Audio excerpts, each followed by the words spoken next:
we should start, I guess. I'm gonna. How do we? What is the common theme? Like women suffering? No, it's basically for gays and gals. This It's episode. girls Okay. and gays, yes.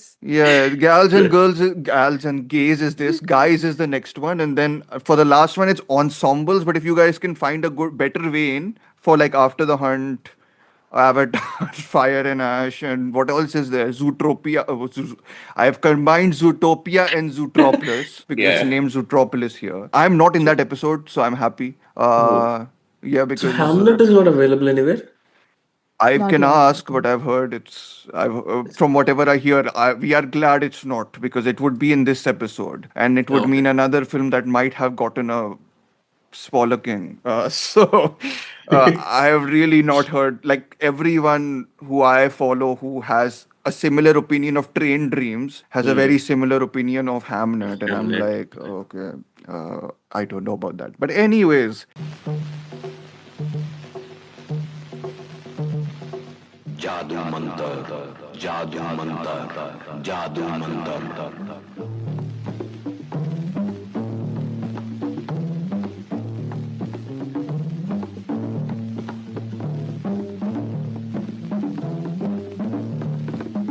You are going into the future.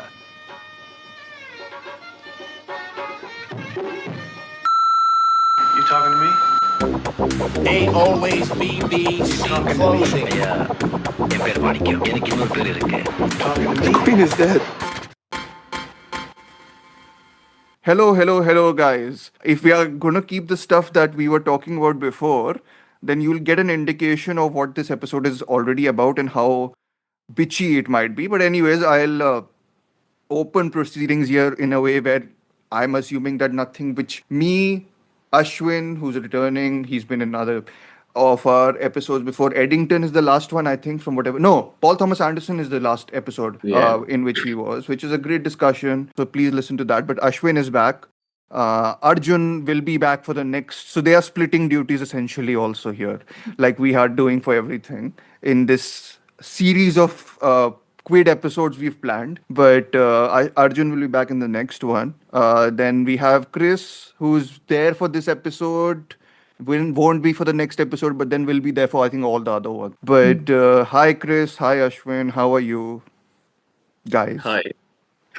I'm Uh, I'm great. ready Ashwin to is get a coming. bashing of a lifetime. So So preparing yes, myself. Chris is nicely prepping up what this episode is going to be Hmm. like for the listeners, and then for him. So and Ashwin has just returned from IFFK. Is that the correct? I always confuse it That, with IFI. Uh, no, that's different. That's the one in Goa. sure. And I think this one is better Okay.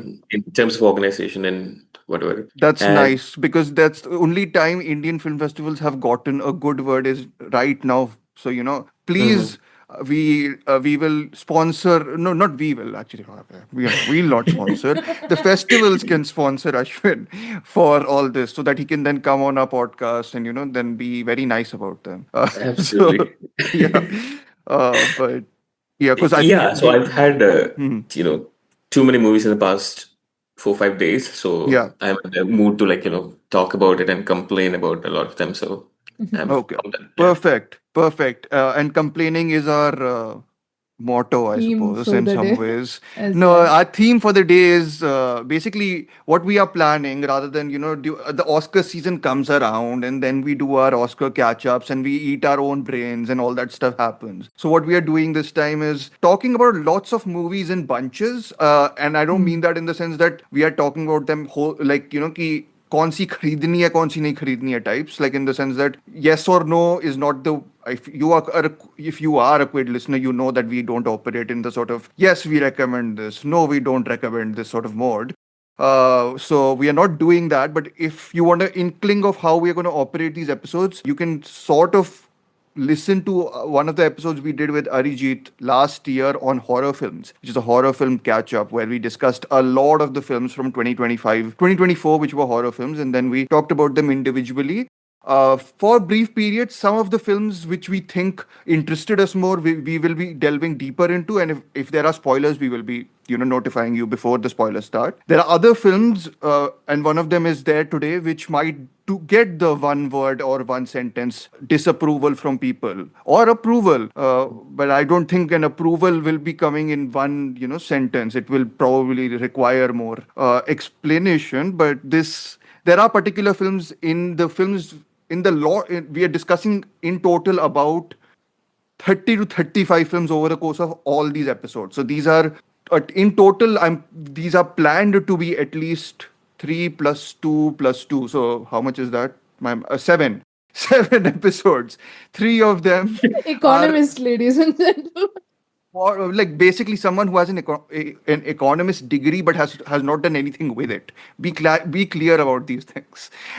So, but no, my thing is that there are 3 episodes planned for English language features, 2 episodes planned for international language features, and then international language/production features, which will include everything which is not from India, of course, because there's a specific thing on Indian language features, which is mainly focused on everything except for Bollywood, because there's nothing to talk about in Bollywood, and we've covered it also. So so there's all that's coming your way. Some of them will include me and Chris always, so I apologize.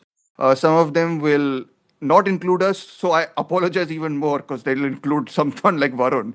So you'll have to deal with him. So anyways, this is the sort of, I wanted to get this out of the way because this is what our recording plan and release for a lot of the episodes will be throughout this month and the next month, and maybe February even. We'll stretch it to there just because I think the whole award season will encapsulate a lot of the releases which we'll be talking about. But yeah, that's the plan. We won't be doing our annual Oscar recaps and all that because it should be included in all this mostly. We can do our nominations bitching if we want more views. We might do it, but we'll do a live stream. We won't do an episode on it. But yeah, this is supposed to be a very fun, casual discussion. No, it's not going to be super in depth, but it's going to be reasonably educated, hopefully, discussion about a lot of the films we liked. And today, our sort of organizing principle primarily is that we are focusing on films centered on female characters, and queer films we are including also as a sort of additional part to that. Because I think our focus is a lot on the films either directed by women or at least centered entirely on female protagonists. And then we have one particular film which will be talking about, which is an out and out sort of queer, made by a queer filmmaker about a queer subject. And then Chris will be doing a sort of quick roundup of a lot of the things which he's watched. We've not discussed that he can say here, which are good, which are not bad, about queer cinema in 2025. But yes, the films, this discussion will include some films which will get us a beating, as Chris has already, primed our listeners. One of them is Die My Love by Lynne Ramsay. The other one might be If I Had Legs, I'd Kick You by Mary Bronstein. Then there's Hedda by Nia DaCosta. Bugonia, which might be the least controversial amongst us three here, by Yorgos Lanthimos. The Testament of Anne Lee by Mona Fastvold. Wicked for Good by John M Chu, which Ashwin and Chris will be covering very briefly. And Peter Hujar's Day by Ira Sachs. So we will begin our discussion with the film which I thought before watching I would love, because I love the director's filmography by and large, which is Die My Love. Why are your shorts undone? Why do you not have your shorts on? Shut up! Fucking sanctimonious You're dick. probably pissed on the floor yourself. Blame it on the fucking dog. Who's your mangy dog? And sanctimonious means that you think you're morally superior to other people, Demi. How is your book going, by the way? Fantastic, thank you. Your great American novel. The main character is about to batter her husband to death with a hammer. Sounds like shit. Well, you can't read, so. Maybe if I spend a little less time in my pants, a little more time writing, maybe I'd write something. Maybe. My hands are down my pants because you put your dick everywhere except there, asshole!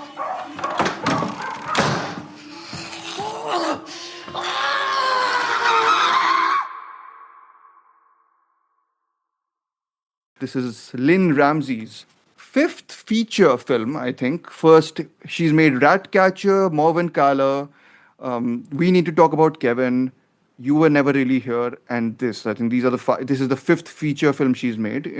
She's a very well reputed, critically acclaimed filmmaker.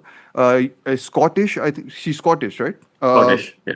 Scottish, and her films. We've talked, I think, a little bit about You Were Never Really Here whenever it was out, or have referenced it repeatedly in some episodes because we find value, or we most of the people who've watched her work have found her work very, very enthralling, if not from a narrative point of view, from a formal point of view at least. But yeah, Die My Love is Ramsay's excursion into a woman's psyche, and this is the one of the main things about Ramsay's filmmaking and films in general is about exploring psychology, character psychologies, and making films which commit to exploring those fractured psyches and psychologies entirely. Some of them are more committed to narrative, some of them are less committed to narrative. This is arguably one of her least committed to narrative.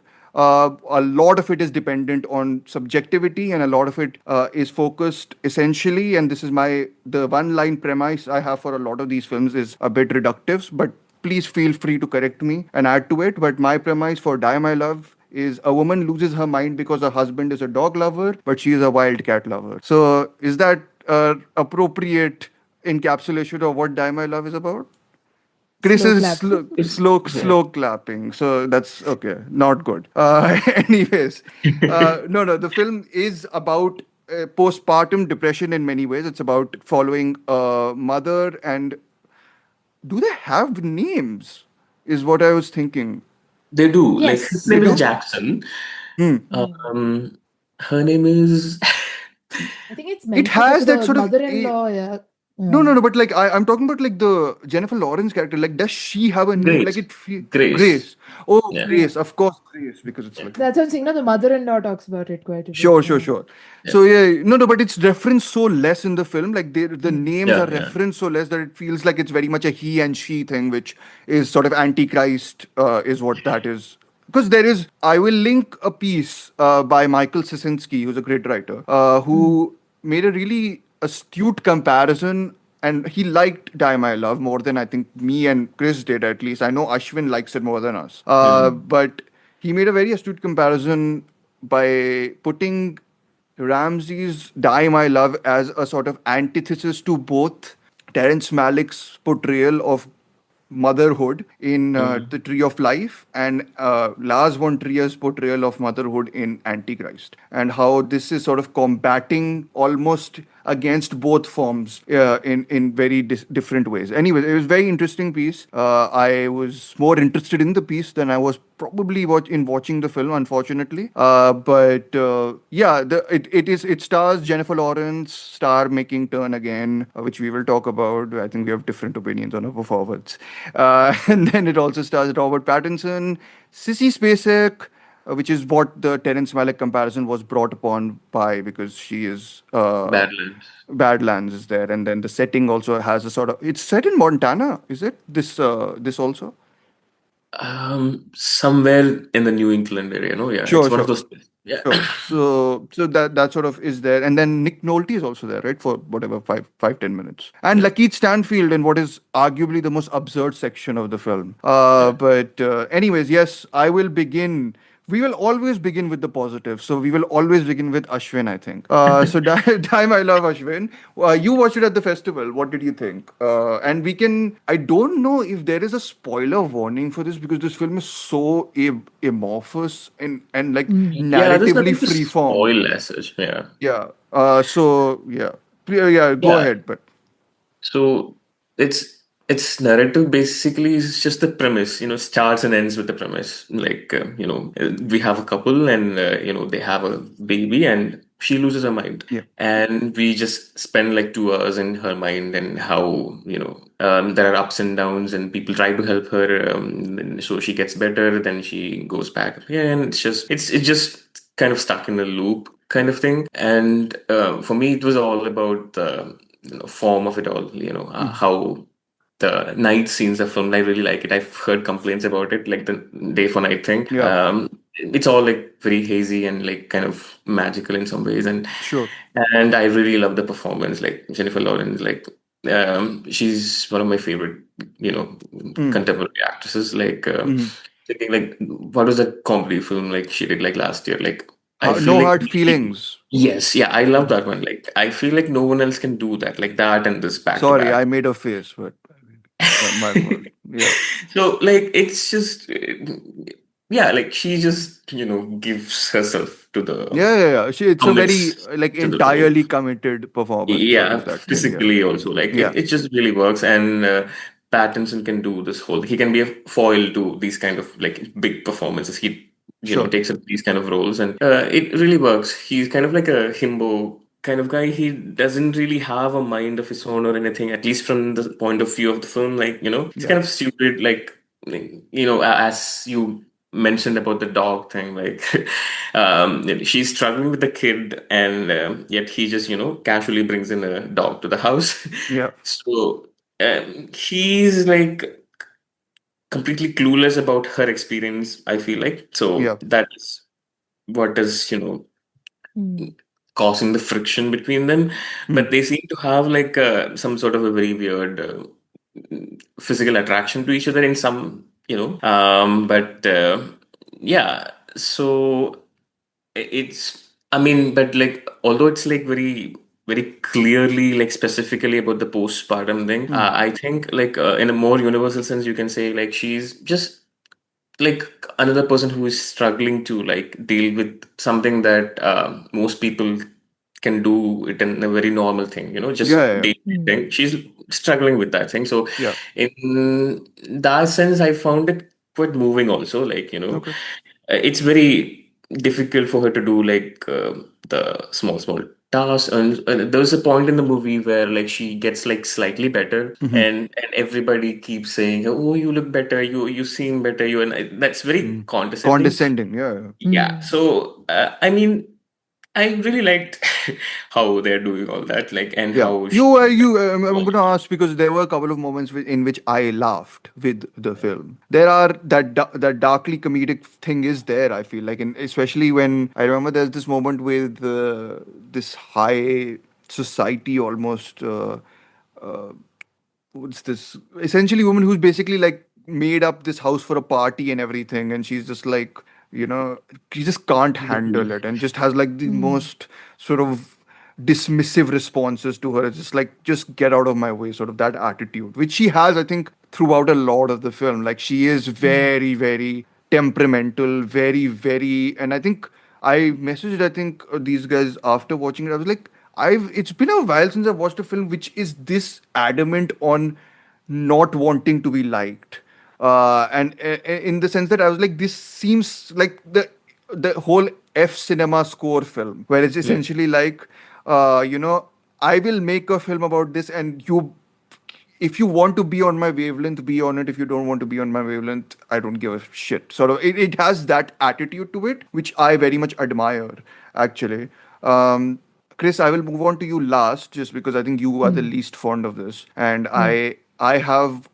I appreciated more after actually watching If I Had Legs, I'd Kick You. I didn't Mm. particularly click with that film. I didn't particularly click with this film also. But my major reservation with this film is actually Lawrence's performance. And it's not the fact that I've actually liked Lawrence also in mostly everything. Mother is the reference word. I'm going to leave Chris to this. So Chris will have Chris take over when we are talking about Mother. But I think my issue with the Jennifer Lawrence performance here is that it is too additive to Lynne Ramsay's very expert sort of formal aggression. It's this whole thing. And actually, now after watching If I Had Legs, I'm like, my God, Lynne Ramsay's actually not. Filmmaking is not expressive and aggressive as much, also. Because I was just like, when I was watching the Bronstein film, I was just like, Jesus Christ, like, how much do you want to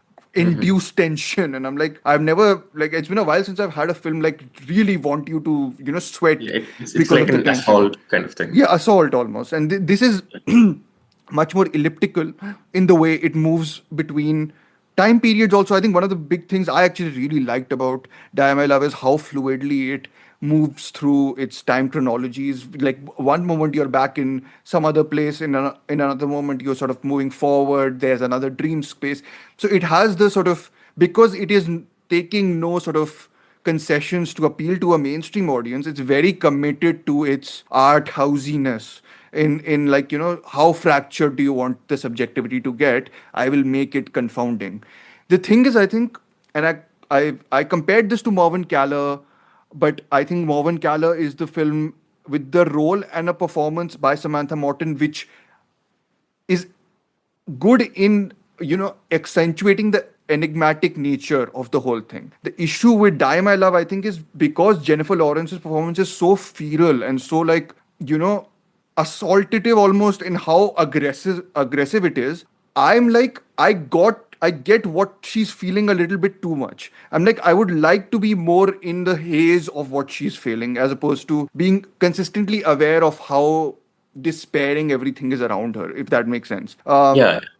So to me, the best performance, or the performance that worked most for me, is Sissy SpaceX, because I thought she was insanely good, and I thought the scenes, the very brief scenes those two share, are actually some of the most touching scenes in the film for me. And Yeah. I think there's something more to be gained from the parallel between these two women going through their different one Right. is experiencing a form of death of self Yeah. after the passing of her husband, and one is experiencing a death of self after gaining a person in her life. So there's that really great Parallel. dichotomy Yeah. between those two people. And whenever Spacek and Lawrence were there together, it was a fascinating thing of seeing these two women. And I love Spacek's last gesture to Lawrence, in the sense that she's like, I go do it. understand. Like, I yeah. understand. Yeah. Like, Yeah. it's that whole thing where I have been through this. I can Can understand. understand what Yeah. you do.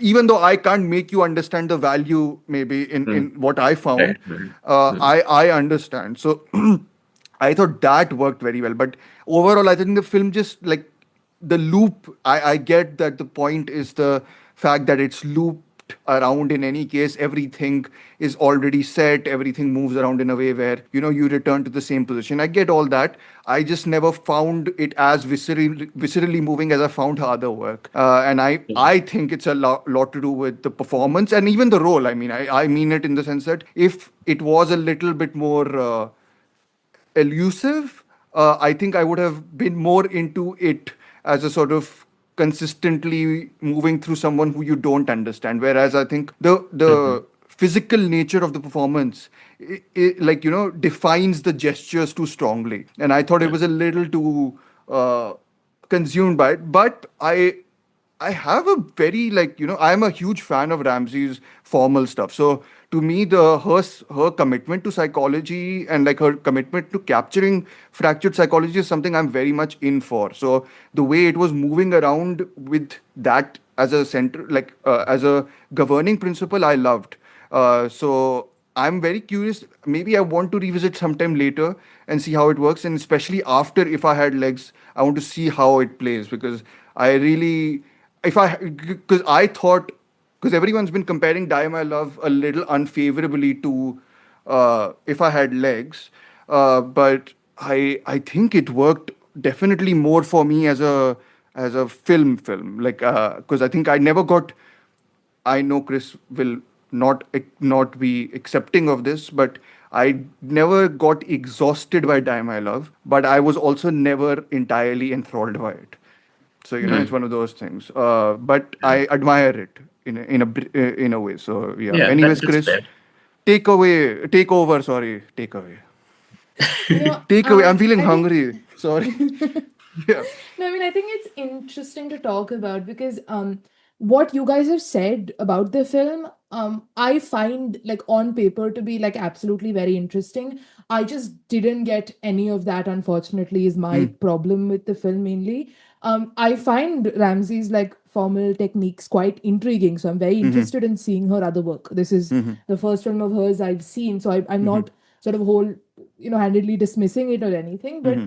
I just feel like and there's something I've realized I've had as a major issue throughout the year, and it could be my limited understanding of filmmaking as well. But I feel like there's been a couple of major films that I've had like severe writing issues with more than anything else. Yeah. And I feel that here, in the sense that I just don't think there's enough substance in this film to carry it for 2 hours.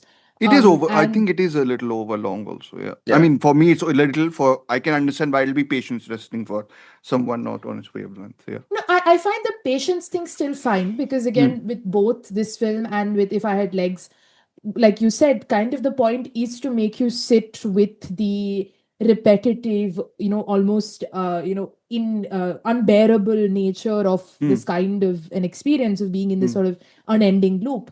I just feel like there is something missing, or there's something more that can be said that isn't enough, or that what is there isn't enough to stretch it for that long, which Sure. is why my comparison is to a film like Mother, Dan Aronofsky's Mother, which I just think more Darren than any of Aronofsky's mother being the very crucial bit.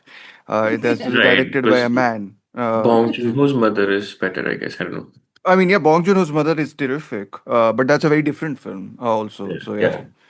yeah. I mean, the main comparison I'm drawing is not particularly even about the women's experiences or anything of that Mm. sort, but I feel like the fact that he draws this sort of larger story and conclusion and thematics out of this sort of very limited or very sort of It's a drama in this closed off one house. setting, one location, so I it's a mean, which is, thriller, a home invasion thriller, basically. I mean, Yeah.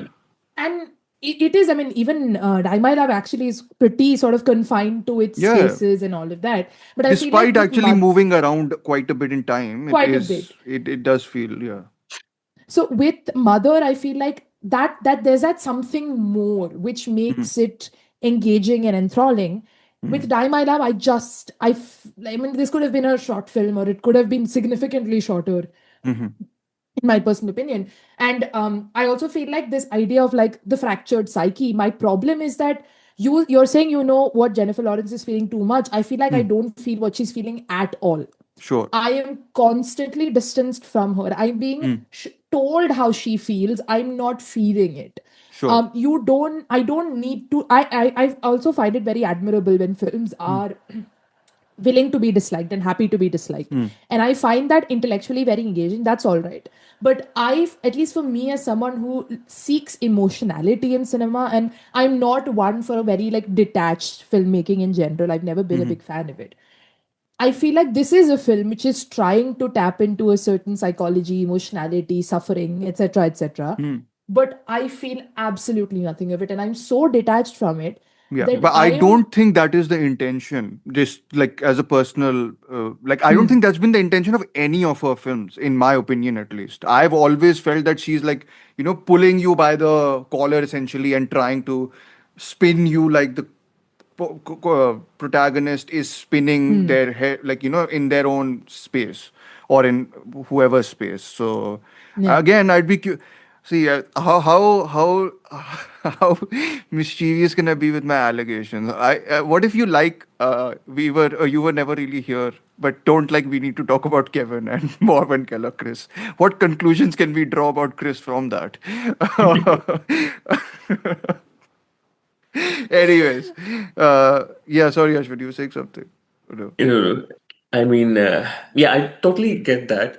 And How was the mother, experience in the festival though? Like, did people respond to it, or did people walk did out? people? I was actually like on like the third row or something, so I only Hmm. saw one person walk out. I Okay. can't see what happened Yeah, behind yeah, me. sure, sure. So, but yeah, it was better than I expected. I thought a lot of Hmm. people would walk out, but that didn't happen.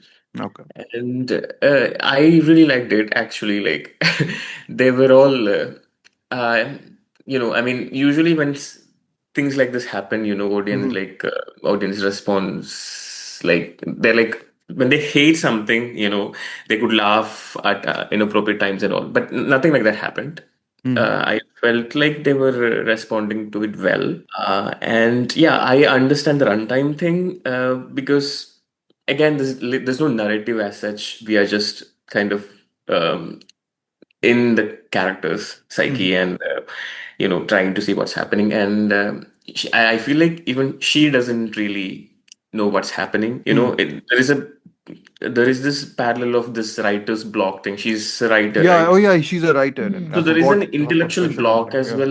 Like she doesn't have an outlet for Sure. anything, and especially with this new role of motherhood, like she has no idea what to do.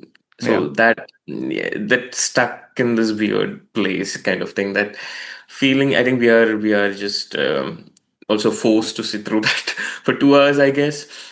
And I don't know. And as you mentioned that, like with that conversation conversation as in the through the looks or whatever with Hmm. Sissy's as a character, she finally has to like comes to term with the fact that this is how it is going to be, Yeah. just you have to like live with it, kind of a thing, I guess. Yeah, I mean, I liked my dose of nihilism at the end. I was very happy by, No, I but think for me, like very the ropey CG work with fire. I mean, I thought it was intentional. Like they do that in the Okay. beginning for the title as well, right? Yeah, with the Am I it's got like like, a very I'm like, punk ooh, rock nice sort of feel to it also, like the titles does at least because it has like that score playing as they're score having coming in. sex. Like I'm yeah. like, I was like, oh wow, something. Yeah, it Yeah, it I was mean, nice. again, she goes for the like. I think it's a lot of what Chris is saying. Like, if those formal ticks don't hit you, then it becomes Yeah. very taxing after a while. And Yeah. Yeah, yeah. for me, it wasn't that the formal ticks were failing, but for me, it was like I This kind of performance is get it. redundant because the Yeah, I'm just like format I was like get it, good. but like I also think there's just very little outs here. No, like that's the other thing. Like Yeah. if you even in a other work which is very like again following fairly depressive characters a lot of the times, I think there are outs consistently presented for the character in a way which seems somewhat feasible. And Morven Caller, actually, the reason it is so, I think probably celebrated as her best work by a lot of people is because it is going from a place of death to a place of somewhat hope, but you don't kind of get what it means entirely. So it Okay. very much commits to the enigma. Like it isn't, this is a closed loop, right? It's like Yeah, it's yeah, like yeah. Right, there is right. a closed circuit in Die My Love. It's like you begin and end at the same place, which is a good Yeah. actually through line to I if I had legs I'd kick you. But it's this whole idea that there is no, the circularity is the point. It's Yeah. just that how interesting does one find such circularity Yeah. is the big thing. But I No, told Chris you are specifically, please don't be discouraged to watch other Lynne Ramsay films if you no, no, didn't absolutely. dislike No, it. I Yeah. feel like there's still a lot of moments in it which I quite enjoyed. Like you're talking Hmm. about her with CC Spacek. I think the one moment that stuck with me was when the one of the few scenes you get of Jackson's father, that is Robert Nick Pattinson's Nolte. character's Yeah, yeah, yeah. father, Yeah. Hmm. when he There's a sort of dancing scene, right, in the forest, I think.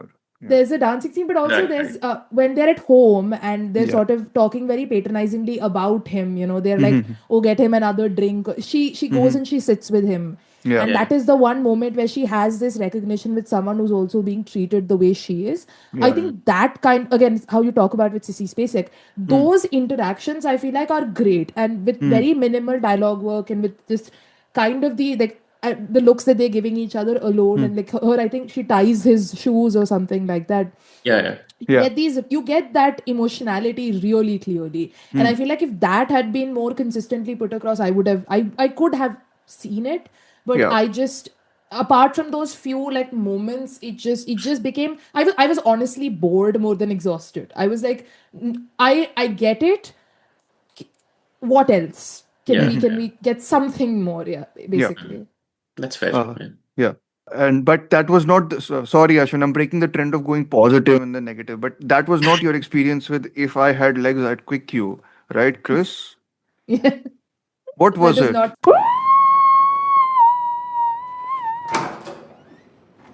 I can see you now. You weren't It bored. was.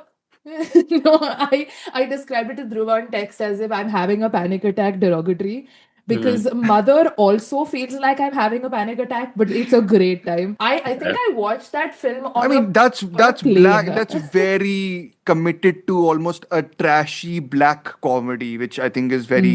This is less so. This has elements of it, but it isn't a black comedy, in my opinion. I wish it had, honestly. It Okay. would have I mean I'll not bring up the comparison that you did since you Dhruv you wanted to talk about it to Which the one? other film to the substance. Oh, The But Substance. Hmm. But my only this thing, and you can in obviously talk about it filmmaking a bit style, more. Ashwin, not in real Um, life. yeah. Yeah. Okay. My only point is that what made a film like that work for me is its commitment towards camp, which this completely sort of saps out of it. And I think for me, what happened with If I Had Legs is, uh, I felt exploited by the film a little bit, if I'm being That's honest. good, no? But not in a good way. Like Okay. whatever I that's what I'm saying. Whatever I describe both about Die My Love and about this No, film but with Die My Love, can you be. felt distance. This is a different emotion altogether, right? No, my point is that everything I say I dislike about it can be something that someone liked Yeah, about it, and is what I'm everything you trying say to you say. disliked about it makes you a misogynist also.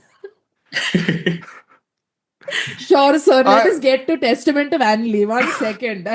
No, but I wait, will no. get I'm there. I'm bringing this up in the forefront because I just want to say that I am a huge proponent of saying that you should be able to enjoy a film regardless of if you have experienced it or have any knowledge of it. I that should not be a presupposition for liking a film. It just does not work. That's not how I enjoy films. So Yeah, and also it the film being about an important topic that hasn't been talked about a lot does not mean it's a good film what's not about been said talked, topic.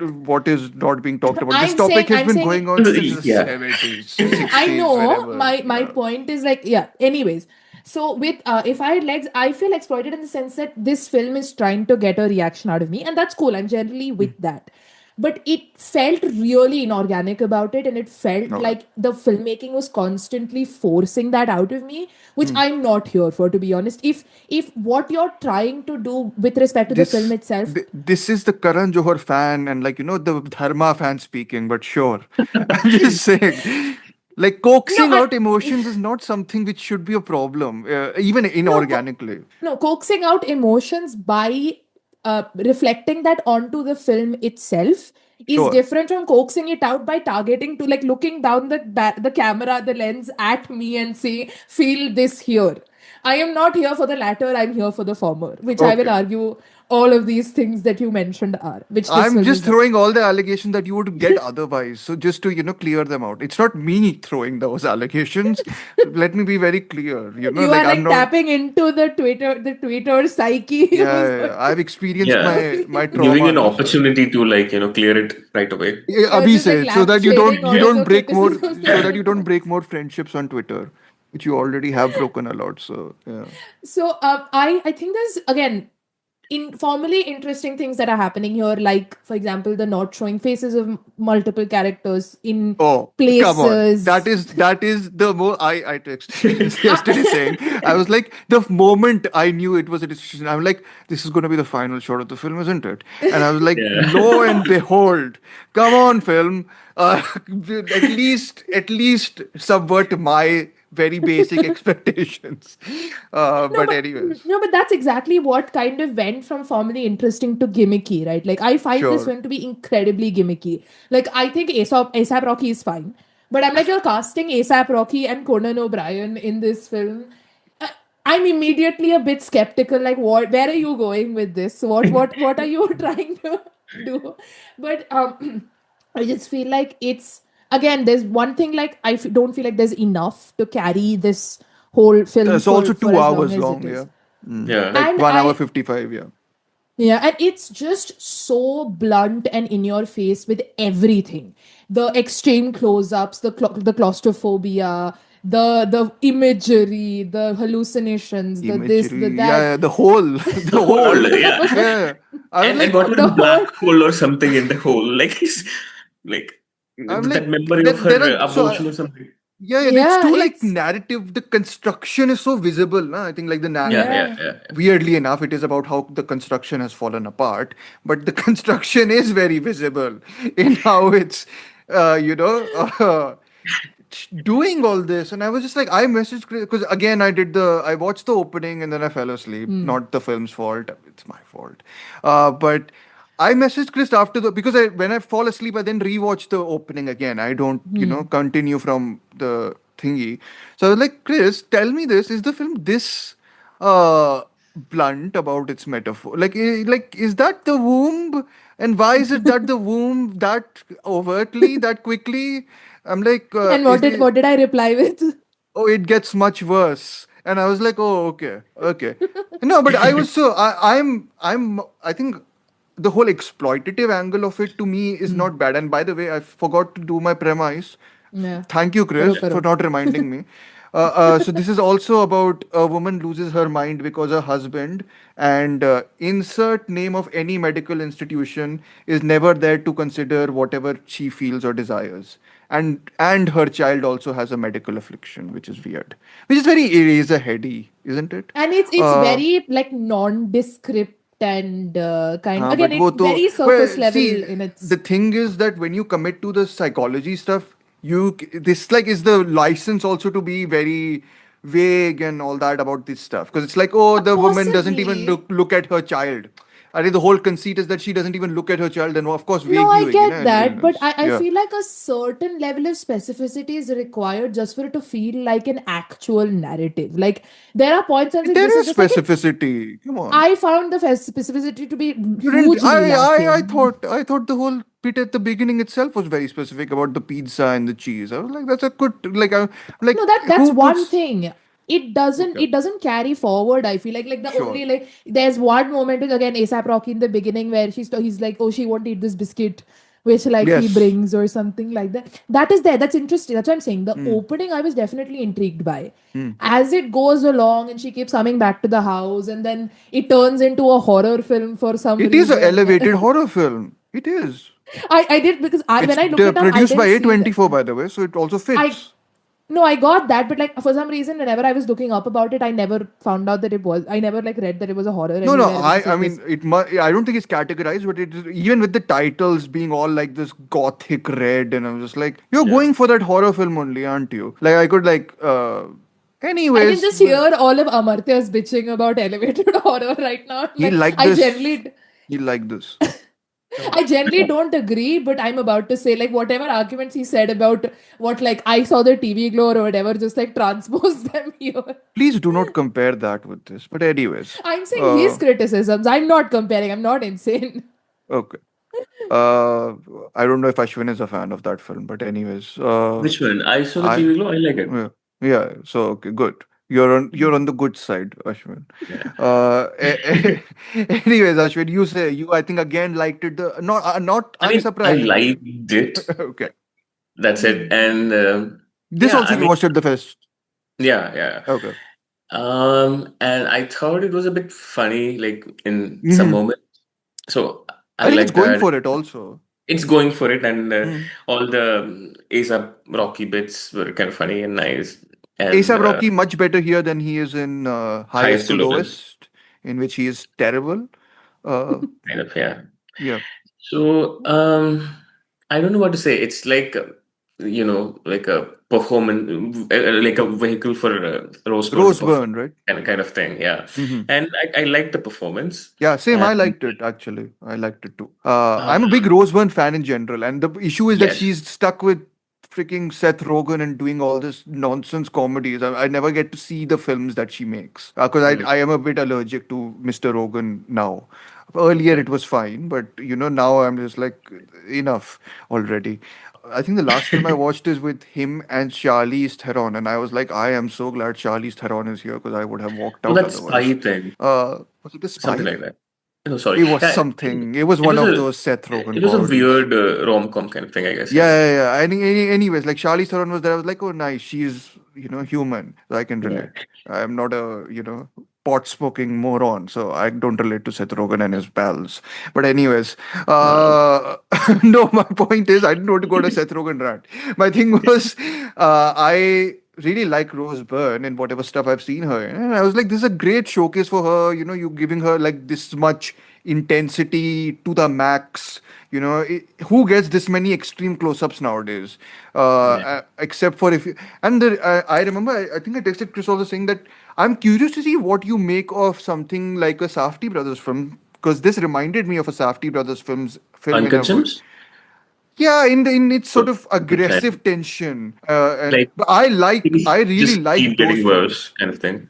Yeah, but I really like those films. But I was thinking that those films are entirely predicated on the actions of a person who is a bit of a nutcase. It's Right. not about institutions, messing him Right. over Yeah. as much as him being a total loony himself and Yeah. a gambling addict. And same with Good Time, which is he's a very I mean, sure, she's a despicable character here too, but it's also going for the, look at how everyone else is also pushing her Yeah. into this situation. And I think this sort of leans so much into the despicable thing that it's almost like how do you blame the institutions? It's one of those things that's my thing was that I of course blamed the institutions because sure that's what the film is also kind of signaling at, but it is also going Very for explicitly, yeah, like yeah, yeah. It's with the that meeting she has at the parent teacher where she flips out. yeah, It's also yeah. just too much flipping out. I was just like, enough already. And I was telling, I think one of our friends watched The Mastermind yesterday, the Kelly Reichardt film, and I was like, I've been a bit spoiled by Kelly Reichardt. I feel because I was just like, I just finished watching If I Had Legs I'd Kick You, and I'm like, after a point I'm just like, back off a little. Like I'm just like, just leave it be. I get let me take something from the character. I don't want to like stop pushing me inside her space. Like I'm like, I get it. Claustrophobia, I understand. But like, I'm a little exhausted by this, and I'm just like, enough. And that happened about 1 hour into the film, unfortunately, and you had 1 hour to go. Which is my Yeah. same thing with the substance. Like I found it very hit, like just like enough. I get it. You are very accomplished at filmmaking, but I cannot take more than 90 minutes of this. I am just exhausted. I get that moves into camp, so it's easier to sort of digest, and it switches gears much more than this does. But yeah, this has that misery becoming a spectacle aspect to Right. it, where I'm just like, I don't know, like, what is there to be gained from this? And I was just like, this is just a sizzle reel for your filmmaking. At the end of the day, it doesn't even feel like a fruitful exploration of maternal, Yeah. anxiety, and I'm just like, it's like don't even pretend to be that then no like I'm like because the positioning of it will be like it's like this great depiction of how a mother feels and I'm like no it's like a horror film which is like a very well accomplished horror film but it's also like very exhausting. I don't know, it's I just It is. couldn't It is after very a while. exhausting in a negative way. I don't know. But Yeah. it's lapped up by a lot of people. Again, very surprised. I think this is also another Yeah. film which is really not asking to be liked in any way as such. Yeah. So, Chris, you're making a face. Yeah, I don't know if I agree with that, to be honest. Okay. I don't know if it's not asking not to be liked, it's asking very much. I mean, again, I think To I've be become, considered more profound, yes. Than Die My yes. Love, yes. It is asking for that Yeah, more, because I that's suppose. what I'm saying, right? In The Die My ending Love, I also, I was just respect like, the. it's such an art house.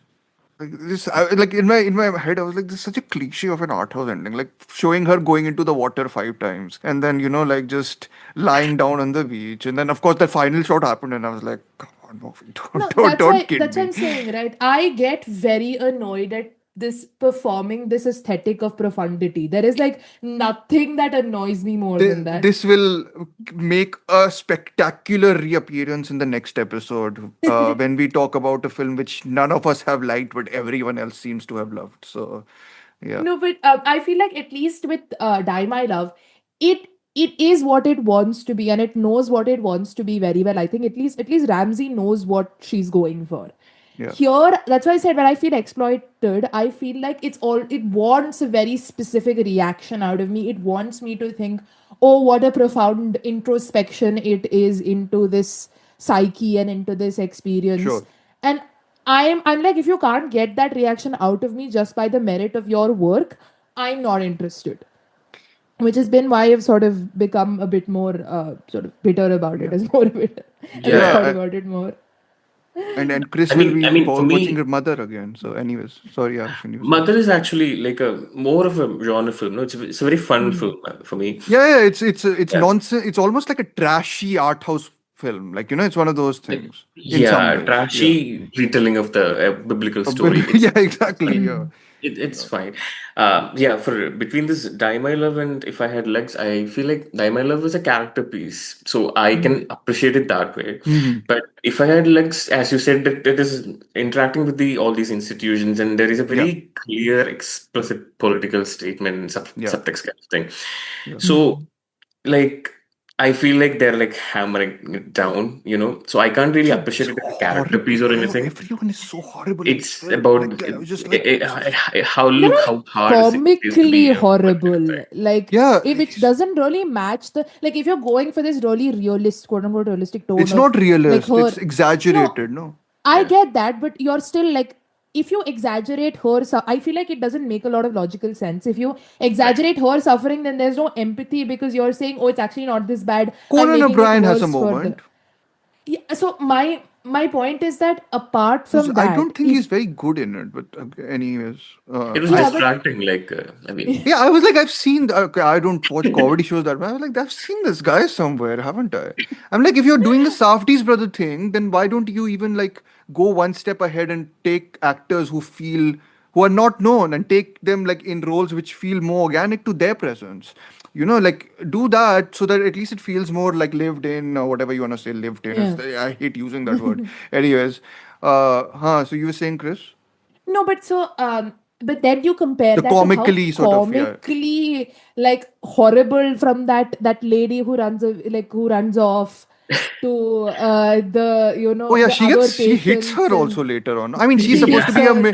a mirror image of her only, no? So that's the No, whole construct. you get the Gen Z client, you Oh get the guy God, I was who's like, in इतना love with caricature कौन करता है? Like, I was just guy who's like, in love with her the way she's in love with Conan love. O'Brien Yes, character. yeah, right. I'm like, you can't go for like these stereotyped caricatures and expect me to empathize at the same time. I feel like it's contradictory just from a very writing or formal perspective in what you're going for here. Yeah. sure. Yeah, like every Anyways, character is like too unreasonable.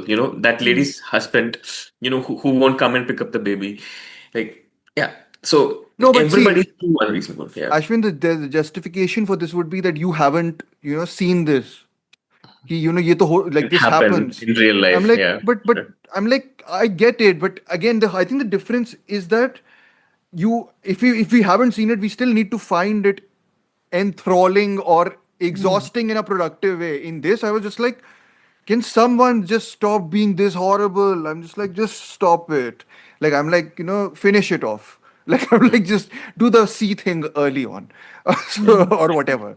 It has one of those feelings to it, and I was just like, I think I will forever remember this movie though for the child thing, because I was just like, I have like that's such a cliche. Like I was like, I have not seen through a film this clearly in a while. Like using one of those techniques of off-screen sound being something which is anxiety inducing. But I'm like, you are going to have to show this child's face sometime. You're going to do that. I know that movie. You're going to do it in the end, aren't you? And I was like, legitimately last And shot. she also has like some light across her face and all of that also. No, in It the was last. legitimately the last shot, and I was like, I got it. Like I will brag about this. But anyway, any more thoughts on If I Had Legs I'd Kick You? I know a bunch of people like it much more. I know Aryan really likes it. So whenever he is coming, I will ask him to elaborate on this. Um, so you can maybe get a counter of our bitchiness here. Talking about You bitchiness. can get our performative male feminist talking about why this is. I don't think he's performative at all. He's not even a feminist. So I think we can just end it on that. Sorry, Aryan. I know you listened to the episode. Sorry for like passing strays or whatever the saying is. Chris can correct me like he does always. But anyways, talking about bitching. Come on, Chris, you derailed me. Talking about bitching, we are moving on to very swiftly because Ashwin hasn't seen it. Chris and me have. Nia DaCosta's No, take Hedda. your time. I'm ready to listen. Eileen. Why did you come here? To make sure I didn't love you. Ain't no big thing to wait for there to read.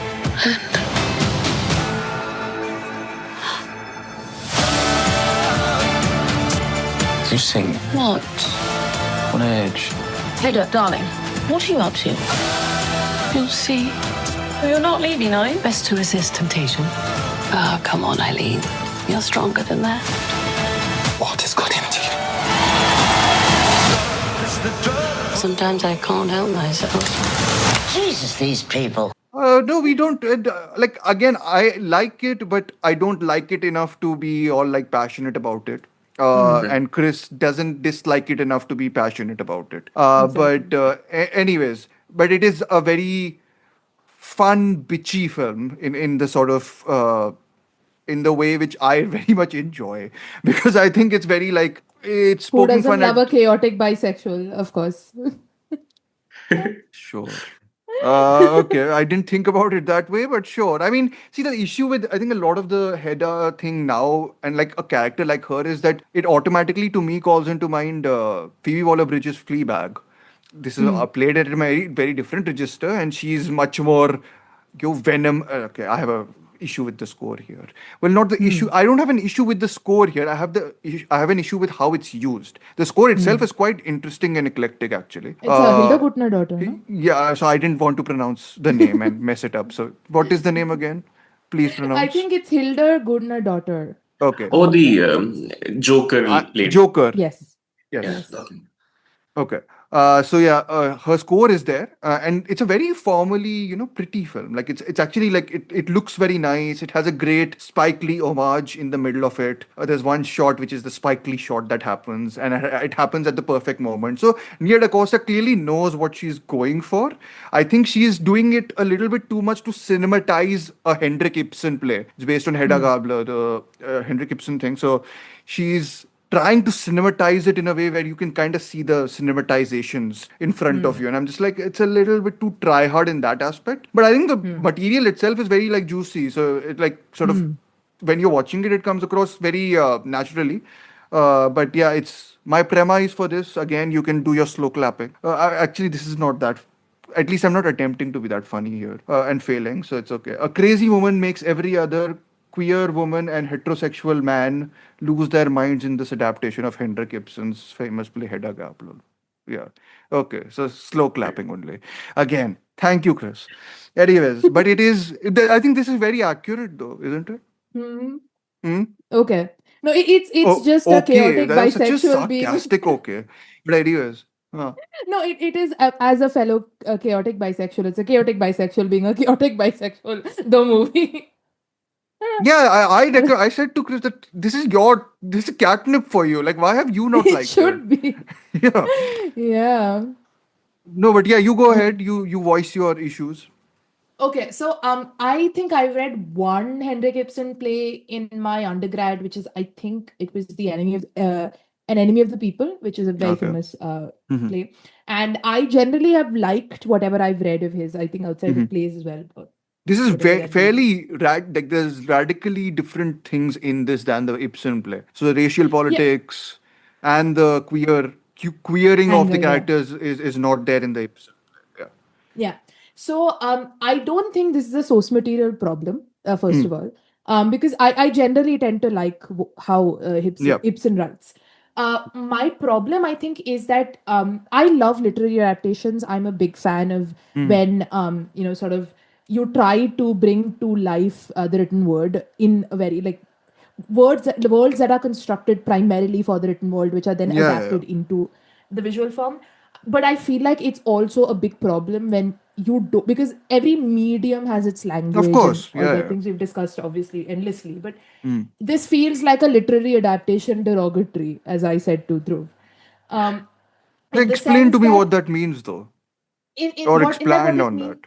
Yeah, it's that I feel like it doesn't really translate into the cinematic language just because there are certain expectations that we have from cinema which we don't have from plays and vice versa. Sure. So one of the things, for example, is sort of following characters and making sure seeing where they move and having an idea of where they are at all, generally at all times. This I feel like this you don't need for a play because a play is generally happening on the way that Yeah. plays are constructed, limitation of space, so you can forget a character for a bit and then come back to them and you don't feel lost because that's Yeah. just how a play is structured. Here that becomes a problem because Hedda Gabler just sort of leaves for a good chunk in the middle of it when what's that character's name? The lover, the ex-lover. I forget. Oh, I have forgotten her name. She's such a. I'm sorry. I've written her name. Wait, where is? Nina Why? Hoss, I Nina think, is the Hoss. actor's. How The have I actor's. forgotten Nina Hoss? She's insane. What She's very good in I'm this trying to think also. she's great. Yeah. But when Nina Hoss's character is Hmm. interacting with her colleagues, for Yeah. that good chunk, Hedda then just disappears, which You is did not just like that interaction? no, I liked it, but Okay. it made it reinforced it as, oh, this is a literary adaptation. Oh, this is a Okay. play. Okay, scene transition. We have transition now into, scene three, So you the what? So study. you would have wanted it to like cut between the two strands that way to. I don't know. I think that's a writing thing. Like you have to Okay. figure out how to juggle these Sure. scenes and these character Okay, I interactions. didn't. Okay, I didn't feel I didn't feel that the film never had an absence of Hedda Gabler. I thought the presence was there even when she wasn't on there. To No, be, that's yeah, fine. That's yeah, there. I mean, I think that sequence opens absolutely gorgeously with her dress, which I was very confused of why because Nina Hoss's dress feels very out yeah. of It's a great time, use of like costuming actually. That costume, that like bit, yeah, yeah, it's a period piece and it felt yeah. little bit inappropriate for the period. It's kind of also like unfixed because I was trying to figure out what period this is set in. Like, of course, it's Yeah, not because if you have a phone, a lot of this confusion will be Hmm. like resolved. Yeah. And if you had computers, a key plot point will be very much resolved. But I was like, so it's Exactly. definitely can't be set here. But it No, has I a think it's very much going for like a late 19th, early 20th century sure, kind okay. of But it's very like kind. it's not specified. It's not specified ever. Like like the so it has that sort of timeless quality. But I'm like, you can't then go for the timeless quality when one of the huge plot things Exactly. like is centered on essentially something related to a paper and a Yeah. manuscript. And I'm like, well, you know, That's what I'm saying, right? you, Like I yeah. feel like in such a settings, costuming and production design is a big part of making it feel like of an era. And I Hmm. feel like to a large part it's consistent, but like for example, Nina Hoss's costume, I Hmm. felt like that kind of took me out, and I'm like, okay, Hmm. because this could be all I could imagine this as a costume party and Sure. not much of it Yeah, sort of yeah, yeah. change Hmm. aesthetically. So I think it's a very interesting queering of. Obviously, I'm not Hmm. familiar with the original text, but I think it's an Hmm. interesting queer approach to the text. But I just feel like it never got into a register where I was like completely immersed Wait, into it. I Huh. think the big issue for you is also that you didn't click with Tessa Thompson's Yeah, performance. I was Yeah, getting there. I yeah. felt like Tessa Thompson's performance felt very convenient in Okay. the sense it or very contrived. Like okay, again, I felt like she would tear up in random scenes. Like I get that the point is that she's emotionally all over the place, I mean, but she's generally, manipulating people also all so around, right? So yeah. that if you're having a manipulative character, anytime you switch from one emotion to the other, it's generally Hmm. either because there's a purpose for that change or there's something that induces that change. Yeah. Here I felt like the writing needed her to have this emotion at this point, Okay. therefore she had this emotion at this Sure. point, not Okay. because either of those things took place. Okay. So I think I think the premise is very interesting. I think it's constructed pretty interestingly. Hmm. I like that they don't reveal who dies at the beginning and then you get the whole reveal of what happens there. And Yeah. there I thought the like there's a couple of things like how they frame the gun. I think is pretty interesting. How she gets the shooting to happen It's in the your gun and Chekhov's then gun swap thing. it. I was like, this is the playiness of it was very much showing in like those elements to me, and even in like Hmm. other where I was like, like I was like, because it was so. I responded to Tessa Thompson's performance in a sort of it was deliciously over the top in some ways. Hmm. So it was almost teetering into camp, as you would say. Yeah. And I liked how it rode the fine edge between that camp and Hmm. when she go because she does go into like somber registers also, and I think that's an Yeah. interesting shift that happens. So I think her performance working for me, it took me a while, like 10 Hmm. 15 minutes to get into her performance, like to get a Yeah. hold of it, but I did. The only performance and character that I think was the least well served was actually Imogen Yeah. Poots, Yeah. who has a very thankless sort of role actually to do Again, anything. I feel like the husband Yeah, character and Nina Nina Hoss, I think, are the Hoss. performances I Yeah, liked the most. sure, Even the little bit of a back and forth they have is, I think, sure. quite lovely. As in Yeah, no, Nina it Hoss is is expectedly excellent. fantastic. If anyone has not seen her German work, or Petzold, no? Petzold, and she's also been in Radu Jude's Do Not Expect Too Much from the Right, End of the too. World. End of the world. Yeah, Yeah. and she's in Tar as well, no? Yeah. Oh yeah, she's great in Tar. Yeah. So yeah. So Nina Hoss is like terrific in this too. Like when she comes, yeah, and she actually is there for a lot of it. It's not like she's there Yeah. just as a sort of brief appearance. She's actually the catalyst in a lot of ways for a lot of things, but also has a very significant role. Despite, like, she's not just someone who needs to be used for the plot to move forward, but she Yeah. herself has a lot of scenes to display how good she is actually. Yeah. I think Poots doesn't have much. There's one scene between her and Horse. Horse, which is, I think, very good, and I thought the film will. I That's one of my criticisms. I think the film pussyfoots a little bit towards the end. I'm like, if you want to go for the meanness, go for it, please. Yeah. Like, this is a film which is very not, for a long time, not shy in, like, being how cruel and mean it is. So I'm like, the ending feels a little bit of a cop out to me. I was just like, just go the whole hog with it. You've committed, you've placed all the pieces well enough for you to then push them in the direction which they should be pushed into. But no, I think I enjoyed it in the sort of, it was like one of those.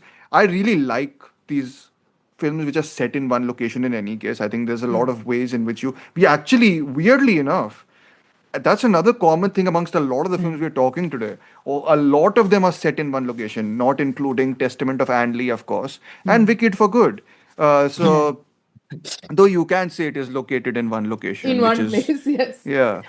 A Uh, soundstage that has been very badly CGI. Yes. But no, I really like the setting. It reminds me, of course, it's a palatial sort of setting almost. So you've got if people aren't familiar, they should be familiar at least, or should familiarize themselves with how good Jean Renoir's The Rules of the Game is. Is it Rules of the Game, right? Not Yeah, it Rules is. of Engagement. Okay.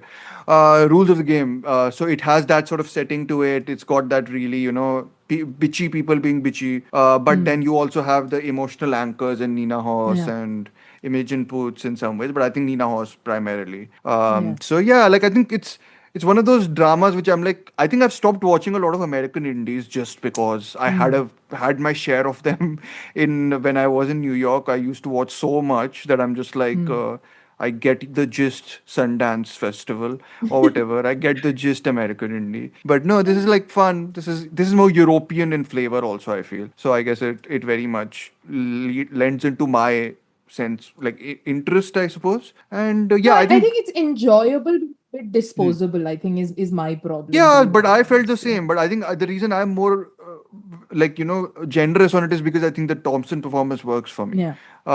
And it is a fairly central part of the whole thing. I really wished Nia DaCosta would not use that slithering sound effect whenever we see Tessa Thompson, though. I'm like, I know she's venomous. I don't need to, get that she's like a Entry snake. sound. Yeah, I'm like, this is like a mass movie. Like, I'm like, what is this? This is like a joke. I'm like, don't do that. I know she's directing the new 28 Years Later sequel that's coming out in Jan. Yeah. So Bone interested Temple. about I'm that. very excited about it. I was less sold on her horror film, but I liked this. I liked her drama that she did before that. Little Woods, I think it was called, with Tessa Thompson and Lily James. So yeah, I'm interested for what she does with 28 Years Later. I didn't like Candyman much, but anyways, and she did a Marvel movie also, right? Near DaCosta. Marvels, I Oh, think. she did the Marvels, I which no think one so. saw, I've never sadly. seen anything by her. I will get to Okay. Hedda at some point. Yeah, you should. Hedda, I think you might enjoy in a sort of, again, you can eat your food and watch it sort of way. Like, Yeah, it's I mean, I not watched it on a plane, appropriate Oh, setting okay, to watch okay, certain thing. cool. And I that's quite like rude, but Thompson. anyways. That's quite Yeah, disparaging actually. No, it's not that bad. sure. Okay. I mean, you No, I mean, also watched I'm the Section person. 31 on a plane. You're No, comparing I watched that Section and 30. No, I've also watched Mother and Killing of a Sacred Deer on a plane. Plane. Oh my god. I do know this. I was sitting next to my mom watching Killing of a Sacred Deer on a plane on our way to vacation. you know what, Chris, but you have provided us a great transition because we are moving I on know, to a you're Yorgos welcome. Lanthimos film. No, I had a good transition with the single location also. Okay, uh, but anyways, good job. We move on to Bugonia by Mr. Yorgos Lanthimos. I am a high profile female corporate executive. Does that add a certain politicized optics to this? I would say that's a tremendous factor. I am crucial. In all humility, I can say that. So, this is a joke then? Sorry, that was the best I could do. No, it isn't. Okay, let's reset. I am a high profile female corporate exec. What you're asking me to do is not quite clear to me. I know what you are. You should just say it. What do you really want me to say? When did Poor Things release? 2022? 23. So he's made 3 films in 3 years, essentially, right? Yeah, and a Yeah, and short in between. oh yeah, That that's the leaked. only film of his I've not liked. So let's I haven't just seen it yet. Yeah, no, not Bleed. I saw the Gimmick. thing he released on Mubi with Matt Dillon, which I didn't like. Forget the name. Oh, I haven't seen that yet. Okay. Yeah, so it's the whatever people say about the stereotypes of Lanthimos. It is that to the T without any of the sort of I think emotional Visuals. in which he generally provides. I think, but anyways, Bugonia premise is everyone's already lost their minds in Lanthimos' remake of the South Korean black comedy Save the Green Planet. It's about adamantly forcing the other person to admit that they are the crazy ones and not us, and hence we are all doomed. Also known as So Gaslight Gatekeep Girl Boss. okay. Fair. Anyways, yeah, but yeah, Begonia. This is, I feel, in some ways, it feels appropriate to discuss it here, but I think it belongs in a nice discussion with Eddington, one battle after another, this and the The Running Shrouds. Man. Yeah, true. The Running Man, which okay, that also is next time. Oh God. Anyways, that's such a disappointing. Anyways, Pigoria, Yorgos Lanthimos, guys. Ashwin, go ahead. I think you're the coldest on this actually, and we are the more Oh, ones who really? are That most. that's Yeah, that's very interesting, actually. yeah, I know. Yeah, Um, I mean, I enjoyed it, but I felt like you what's it watched it called? here in the UAE. Yes, it was released in Shockingly theaters. I don't know. released here. Shockingly, I have no idea. Same. And it looked like nothing was cut from either. Yeah, I So don't I'm think so. I don't think nothing. Yeah, so. I tracked the time and Mm, all. yeah. So it was. I So saw it yeah, I'm with more 5 people into also, all of them who were like, I was the only one laughing, so I knew how crazy they thought I was same, actually. same. I might have looked like a creep, like when I was laughing, especially towards the end. But yeah, I had fun with it, and Emma Stone and the actors are very watchable, Yeah. and it's funny and all that. Mm. But I'm more into Yorgos' like the Greek work with his that Sure. I can't I pronounce the his name writer like his, I should have like, noted down his name. The Kinds of Kindness guy, right? Like and yeah. Dogtooth. I love Kinds of Kindness, so Sure. I'm more into that kind of thing. Sure. I'm not so much into Poor Things either, although it's so This funny. is written by Will Tracy, the Bennu the writer, menu guy, yeah. which was the biggest cautionary thing for me before Which was a entering this. Because massive red flag, huh, yes. because I didn't like the menu at all. So, I anyways, mean, yeah, I had continue. fun with the menu. It's like Yeah, trash, like junk food kind of thing, yeah, which is my problem. So that kind of writing is not really suitable for sure. this guy's style to Efthimis me. Philippou is the name of his usual Greek writer. Uh, Great writer, yeah. yes. Yeah. So my problem You is found that it like a more like a like is it that you found it in comparison to something like Eddington and One Battle After Another more disposable as a movie about our times, or is it more just in general it was just one of those Twilight Zone sort of episode movies which you watch, you like enjoy, and then are just like, yeah, it was forgettable, it was good, yeah, but it it's was enjoyable. forgettable. It Hmm. was very much Hmm. enjoyable, but Hmm. yeah, compared to those two films, definitely Hmm. disposable, I would say. Hmm. So my problem is that, like, see, let's say if you look at Kinds of Kindness and all, Sure. the characters are very kind of opaque, unreadable, and Yeah. that goes with his Style. weird Yeah. pearls. Hmm. So it's I'm completely like intrigued by the characters throughout the film and what they do and why they do the things they do.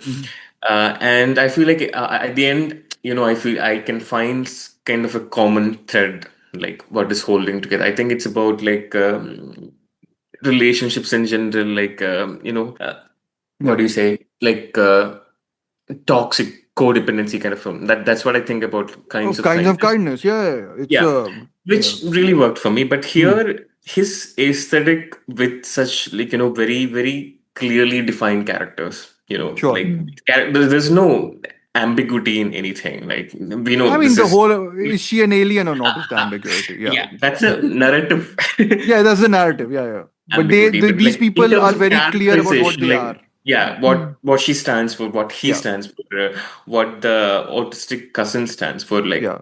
like they're like fixed. So like Sure, such very straightforward characters. sure, sure.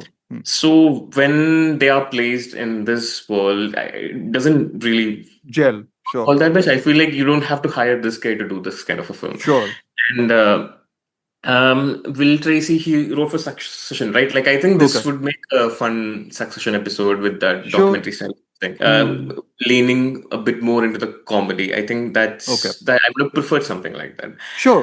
Which is totally fine. The performances are great, and there are Hmm. some comedic bits in the final act that in her office and all. It's so funny. Like I like laughed out loud in the theater, kind of thing. Hmm. So it was fun, and Yeah. the ending was We will I get think to that. the We have ending. also spoilers will be there. I will get to So them. I'm not saying anything. You guys can No, no, talk no. about We'll 100% discuss the ending because discuss the ending, right? Yeah. I because I'm just going to pitch in first, Chris. Then you can follow. Yeah. Yeah. I basically love a lot of this movie, and I love a lot of this movie simply because I really love this sort of closed off setting and pitting two ideologues against each other. And I think because the two actors and Aiden Delbis, who I think is great as being the sort of heart of the film, which reminds me of how because this heart of the film he generally has one of them in in his films. The last one I remember prominently is Rachel Weisz in The Lobster, and her voice, because I think her voice is the most sexy thing. Like her voice cuts through all the roboticism of that film, and here I think Aiden Delbis is a good sort of counter to all the very either politically codified and correctified lines spoken by Emma Stone, like her opening with the diversity thing, I still think is hilarious. And diversity, and then she's like diversify the language, and then like to so that to have different more than diversity to it. But no, I think I loved a lot of it. It reminded me actually of a genre film which I really love also up until the ending, which is 10 Cloverfield Lane, because it is existing in this very, very, three characters are there. It's in the stripped down sort of environment about what they don't know what actually is the case. We don't know what actually is the case because the way she speaks and the way she looks is like an alien. But there's also this whole idea because they one of the big changes I think they've made from Save the Green Planet is change the gender of the character they Cleo. kidnap, right? So I think it's Emma Stone. So there's an additional sort of quirk there in the sense that are these just sexually frustrated men, especially in the case of Jesse Plemons, and this whole idea that and the film begins with this whole idea of chemical, like castration, and this whole idea that we don't need to have those impulses, we don't need to be controlled by those dangers, and I'm like all those things, that sort of mentality pitted against this equally corrosive and corrupt your whatever billionaire sort of mentality that Emma Stone has sort of inherited and vomits out essentially like code every time she speaks. And so it's that battle of the two things I thought was fantastic. I thought the dinner scene they have when they're eating their, which calls back Killing of a Sacred Deer, with the spaghetti, Spaghetti, is I think terrific, like the way it sort of plays out. And then the ending happens and I'm just like, why, like, what? And like and I mean it, so I have two reactions to the ending and I won't spoil it, Abhi. I'll let Chris speak and then we can talk about it. So the ending happens twice in a way. So the ending where someone takes an elevator, let's just say that, to a place, is where I was like, but why? Why show us this? In my head, the first thing was, why do we need to see this? And then the second ending happened, and I was like, oh, I can't believe you've gone there. And then I'm just like laughing with it almost at the montage, essentially. And I was like, this is like someone makes fun of someone, and the other person is like, the thing you are making fun of me for, I will do that times 100. And I'm like, interesting. Like how much you're committed to this, and how almost comically you're committed to this, like in the sense that it requires someone touching a bubble, like it's popping a bubble from like it a fingertip essentially, and it all descends into that montage. So I had very conflicted, but I do think the ending that happens before that montage deflates a lot of the tensions and the complications which I was enjoying before that, which is my big issue with it. But anyways, I wanted to rewatch it. I rewatched a bunch of it yesterday, and I was like, this is a very funny movie, and I was like trying to enjoy. I was trying to make sense of, well, can I justify the ending in some ways? I'm like, maybe I can. There is a dialogue here where Jesse Plemons, spoilers abhi se bol deta hu, where Jesse Plemons says that it doesn't matter if she's an alien or not.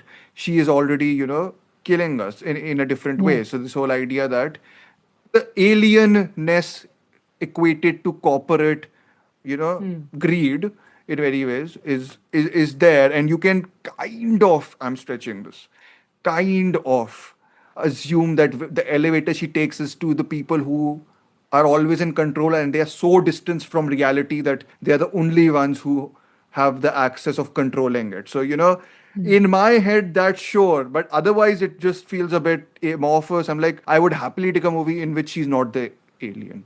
And I would happily take a movie which ends with Jesse Plemons' head flying out of the screen, which is also quite funny. But anyway. Yeah. No, I think the word you're looking for is not alienness, but alienation. I think Sure. I see it as a very sort of literalization of Yeah. this idea Oh, of literalizations are a menu se hi aata hai, by the way, huh? But I anyways. know. I suffered through that. I despise that film. I mean, Okay. despite the huge Ray That year Fiennes was fan that I the am. the Eat the Rich satire year also. It was that, Glass Onion, and Triangle of Triangle of Sadness. Sadness. Everyone's favorite. Sarcastic, of course. So yeah. But yeah, it's a literalization of that idea of alienation, right, to such a large extent. And I want to sort of work backwards here since you've already spoiled the ending. Yeah. The other film Spoiled, I matlab, immediately after warning people. yeah, no, Yeah. I'm saying that I was about to take the responsibility, so I thought I'd lead up to it. But since you've After this, already you are done it, taking over the episode, Chris. So yeah.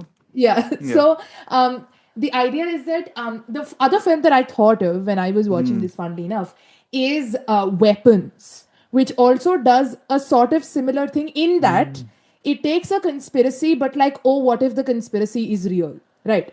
And Sure. I hated that about Weapons. I think it's my least favorite part about the film is that it takes this really socially harmful and sort of conspiracy that particularly targets marginalized individuals and then sort of makes it real without any sort of reflection of what that means to a larger scale or any kind of thing.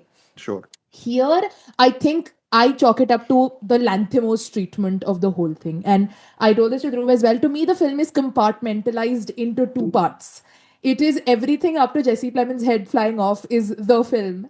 And then everything from there till the ending is Lanthimos and Emma Stone are making a film together. They already did Poor Things. They know what they're capable of. So let's not, why not have some good old fun with it? Hey, come on. You can't. See, that doesn't work. Sorry. Anyways, I'm a little It's bit. The fun touches that Lanthimos, I think, is having a little too much fun with formal stuff recently. So I'm like, a little bit of his fun is a bit. I'm like, fine, Lanthimos, I give you your black and white flashbacks with I'm like, cut that. It's okay. imagery that Remove it. Keep references this. Mirror of all things, of a mother flying in the air, and I'm just like, okay, fine, and the Jerskin Fendrick score is anyways like tadam tadam, like at the time where I'm just like, I get it, man. I know you're having a little bit too much fun formally sometimes, but so the No, ending that's was the just thing. like, why? No, you can call it cope, you can call it whatever you want, but I just love the ending too much to then to have it spoil the rest of the film for me, essentially, because I think the text itself works wonderfully. I just had a very funny moment because I was watching Emma Stone sing along to Good Luck Babe by Chapel Roan in the theater, which is just like a highlight of the year experience for me. And in the scene where Jesse Plemons makes his cousin take like what essentially testosterone suppressants. I Yeah. had a good my reviews that is, oh my god, nobody told me this film is about Jesse Plemons force feminizing his cousin, because that is what even HRT for transition looks like for male to female transition. Yeah. So I had like the diversity speech had me howling. I was Yeah. losing my mind in the. So I feel like it's lovely because you get, with Eddington and with One Battle After Another and with this film, you get three very like distinct autorial treatments of a sort of very similar anxiety that is sort of Yeah. plaguing this post-COVID, even further alienated, technologized world, which sort of Ari Aster takes it to his nihilism. To Paul Thomas Anderson brings a distinct emotionality and hope to it, and Lanthimos says, "Let's make it as weird No, as so it I think gets." this is my thing. It becomes, and I think a lot of people have accused Lanthimos of being a bit too glib. I think the ending makes the film glib, and I didn't think the film was glib before that. So I think that's Yeah. my big issue But with it. one thing, my concern is like I don't really feel like he is the author of this thing. Okay, I you think it's more think Will Tracy he is only? a director for hire, kind of. That's how I Okay, feel. okay, okay, sure. Yeah. And the ending, yeah, I think we'll get to the ending. No, Yeah. so No, no, I go get ahead. that. Say, so we've only spoiled it. If whatever you think, also you Yeah. spoiled. So the Yeah. ending, I've been thinking about it a lot, Hmm. and some people think it's like, so. It's basically like she's an alien overload, and she unplugs the machine, and we all die. Yeah. And so that montage, like I actually like the montage, where like some people say it is like very condescending and incredibly Oh, too nihilistic, but yeah. I feel like it kind of showcases the beauty of our lives, kind of thing. This is I what you can see have to that also. say, Yeah. Hmm. kind of a thing. So I think you can read it both ways. I would like to read it in a positive way, saying like, look at all this thing, this is what you're gonna miss if you don't change, kind of a thing. Okay, okay. Which is also a bit sanctimonious, I wanna say, but still. No, I think uh, it's. I think the ending is very much someone. I mean that piece of the ending, not the alien bit. The fact that it ends with Emma Stone popping the world's bubble and then getting a montage of our species essentially dying doing whatever we are doing. You're right that we can see it as something which is highlighting the beauty of what is also going to be gone, but to me it is also just like Lanthimos was like, I'm going to do the most nihilistic and glibly nihilistic. I mean, it's like I admire that level of glibness almost. With Eddington, I think it is very much nihilistic. Like it ends on a note of like you go out feeling shitty about everything. I think in this you go out almost like with a slight smirk, and it's just a bit like, just like I don't know how to feel about it because I like so much of the dialogue tension between these two people that when it flips over, I'm just like, I don't know. I think it for a long time it is something much more than being simply glib, and I think it just becomes a little too glib after that. but Uh, that that needle drop is will have all the flowers gone. It's more like a Mournful, mournful thing, not sure, misanthropic, or like Yeah, sure.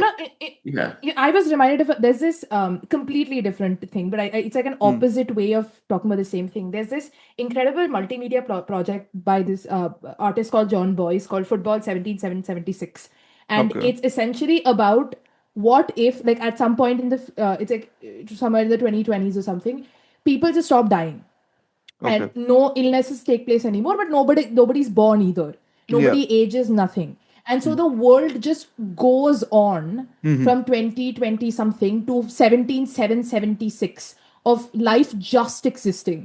What does the world become then? And it's also sort of like reflection on on the diversity, but also the absurdism and meaninglessness of human existence, I in a mean, sense, death because giving meaning to life. yeah, because in that, so the theme of the sort of gimmick of the story is that people have, people are really into football, but because they've got so much time, they create these massive footballs and they shoot them off of cannons, and the whole football field is the entire US map. So you have to find the football and play a game of like American football within this whole map of the Yeah, thank you for clarifying, because I was like, why would, yeah, yeah, I was like, not Football.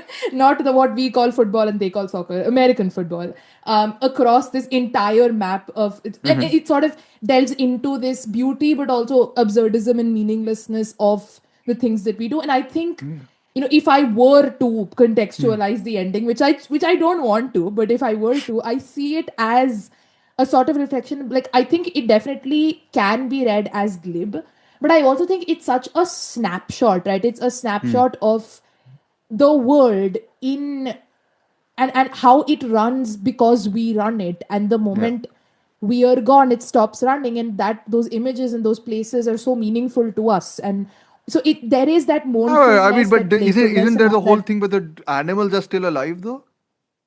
That's what I no, but that's the point, right? The animals cannot run what we have constructed. It is Yeah, but very distinctly I think he sees constructed by freedom us in the for animals us. just being able to exist there and the humans not being there. That's what I'm saying. It sort of, I feel like it plays with both. I think it's Okay. not It's conclusively interesting. either. It's Yeah. interesting because this is my favorite story of Kinds of Kindness is the second one with Emma Mm. Stone and Jesse Plemons. Being essentially it's actually the same. Someone else pointed it out, and I was like, "Yeah, it's actually a great continuation in Bugonia." In Mm. that film, Emma Stone is trying to convince Jesse Plemons that she is his wife, but he thinks she is not. So it's one of those same things where they are both of their ideologies about the truth are pitted against each other, and the way that ends has Mm. that really sickening sort of thing where it works as a fantasy realization, but to me it was almost like, it worked as a he essentially forced the person who loved him the most to commit an act of Mm. violence, and that leads to him getting his fantasy ending, Yeah. which is fantasy, but it's like it the fantastical element stayed was the part that was highlighted there for me. Mm. So yeah, it's a great like continuation from Kinds of Kindness that story in a way, which is why I might have also really responded to a lot of the initial bit of it, where it's these two people talking to each other without talking to each other. Essentially, Yeah. it's the whole thing where I think there's one remark which I forget now, but she says something about she like is very condescending towards his vocab or like some Mm. dictionary comment she makes, where I literally laughed out loud in the cinema. So I was just like, it's just so the sense of humor is very like dry in that sense actually. So which No, I and do like. also I was quite relieved with the the red flag being Will Tracy's writer, just because Menu is so bad with its cultural commentary. I feel like I really don't like what it goes for there. But Mm, again, I pointed this out multiple times about what I loved about something like Eddington is how sharp it is about the mm, state of the world, or the world it is set in, that is our real world. The way that Clemens talks about even the specificities of it, the ideologies that he's been through, how he's cycled through them, the mm, the fact that he knows all the counters that are then presented to him, and counters to those counters, and then the counters to those counters to those counters. I feel yeah. like that specificity is also really, really well incorporated, which Mm, grounds the film. Like, One Battle After Another does really well because it generally rejects these actual, like, it goes for the broader sure. generalities than for these time period specific specificities. Yeah. But It's both for me. also it is also more timeless, I suppose, in its Hmm. genre setting and all that Yeah. stuff you want to get to. But Whereas anyway, we have talked Eddington. about Hmm. it. We will be talking about it. So I apologize to whoever's not a One Battle After Another fan, and I've seen some who are not. But we will. That's for a lot of us the movie. One of our favorite movies of the year. So I apologize, but it will be mentioned repeatedly through some of these episodes. So please bear with Absolutely. us. And that will be the case with a couple of movies, I think. Even The Secret Hmm. Agent might be repeated. Eddington might be repeated, I think. And what's that other movie, which everyone loves? No Other Choice minus Sinners? Cris might be Okay. repeated. Which one were you Yeah. saying, Ashwin? Sinners. Sinners? Sinners minus Dave Sinners, and me I. and Chris are a bit, well, not I a mean, I'm bit also down not so much on. on it. Yeah. I need to rewatch it though. I want to rewatch it and hope that the second half clicks for me. But well, anyways, we'll see about that. But yeah, Sinners. If you are in the company of people who love Sinners, yes, them too. Uh, yeah. Apart from that, I don't think we'll be going on a lot about any Yeah. other film. I think at least. But if we Yeah. do, then I apologize. Pehle se. But anyway, Save the Green Planet. Have you guys seen it? The film it's inspired by? So, No. I have it No. downloaded. I watched the opening 20 minutes of it. same. It's quite stylistically different in its Very sort of, different. Treatment is yeah, entirely different. yeah, It's like a more more of a comic straightforward absurdity. comedy. Yeah, Yeah. yeah, yeah, yeah. And what was I saying? It's got the same ending. The films have the same ending apparently. So, Okay. it's not a change made by Mr. Like the Lanthimos. montage? That might be an addition. I Yeah. would I be mean, surprised if that was not a Yorgos Lanthimosian touch. If there was any, but then see, we've also seen. Not I don't know if both of you have seen it, but I have seen AI. Arguably Steven Spielberg's Spielberg's, yeah. best film. Arguably, no, I don't know best film, but maybe my favorite film of Okay. Steven Spielberg. But a lot of the things people attribute to its ending as Spielbergian are not Spielbergian. They are Kubrick's, and Kubrick's its okay, end. but no, he wanted someone sentimental like Spielberg to do it. No, like I mean, But I um, mean, I would argue that the appeal of AI's ending is that it is sentimental, but steeped in the sort of pessimism that Kubrick brings to his projects. Like, I don't think it's just okay, nakedly sentimental for the sake. The ending is heartbreaking, I think, for a lot of reasons. yeah, it's very Uh, moving. Just, yeah. but I don't see Kubrick ever doing something like that. Like, Interesting. I think there's like I moments. don't, If you've seen Barry Lyndon, brief right? digression, guys. Sorry. We will move back to after this. This is our break essentially. Iske baad Chris. I will hand this episode over to Chris. I will be bitching about one movie. Mm. Ashwin and Chris will be bitching about one movie, and then Chris and me will be praising one movie. But yes, brief digression. No, if you've seen Barry Lyndon ka whole thing is very cold, right? Like it's made from a Right, distance. right, It's right. got that voiceover, but there's that scene smack in the middle of it with the kid dying, and Mm. that's like a emotional rock being thrown at something which is otherwise. So I think he has the capability, but yeah, something Right, as nakedly sentimental as this, maybe it won't have that John Williams score, which I think is beautiful, but right. it won't have that John Williams score. But anyways, we have talked about AI actually, weirdly enough, in the Kubrick episodes we've done. So we Mm. talked about it in the episode where we discussed 2001, and then after we was doing his science fiction thing, I think, and then how that how his project was to make AI for the longest time, and then Steven Spielberg took over and everything. But yes, we have discussed it, and I think almost teared up while reading a quote from it. So if you want to hear that, please do. Sure. Yeah. But you brought that up for something, no? AI, the ending. So Oh, the ending in the sense that like we can say that we are attributing the Lanthimosianness to the ending, but it might not okay, be the okay, case. okay, got it. It might not be the. It wasn't just a tangent. Sorry, it had a sort of connection, and then it went off. Thank you, No, Ashwin. I actually forgot. No, I forgot It's where no, it but it's came good. from. So I think we brought it in well enough. Now, Chris, you can start and tell us about another film which probably should have had many more tangents because the Yeah. way it moves is otherwise quite perfunctory.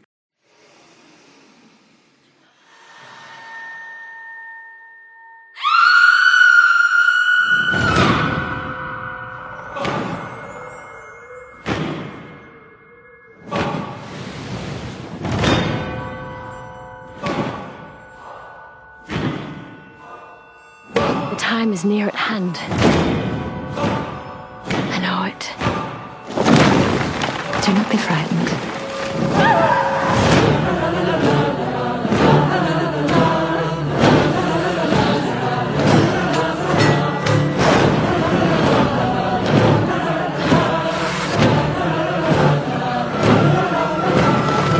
This film is The Testament of Anne Lee, directed by Mona Fastvold, co-written by her and her partner, who is on at least my shit list since last year. One Mr. Brady Corbet, as Yeah, he it's calls Corbet. It's not himself. Corbett. It's Yeah. Corbet.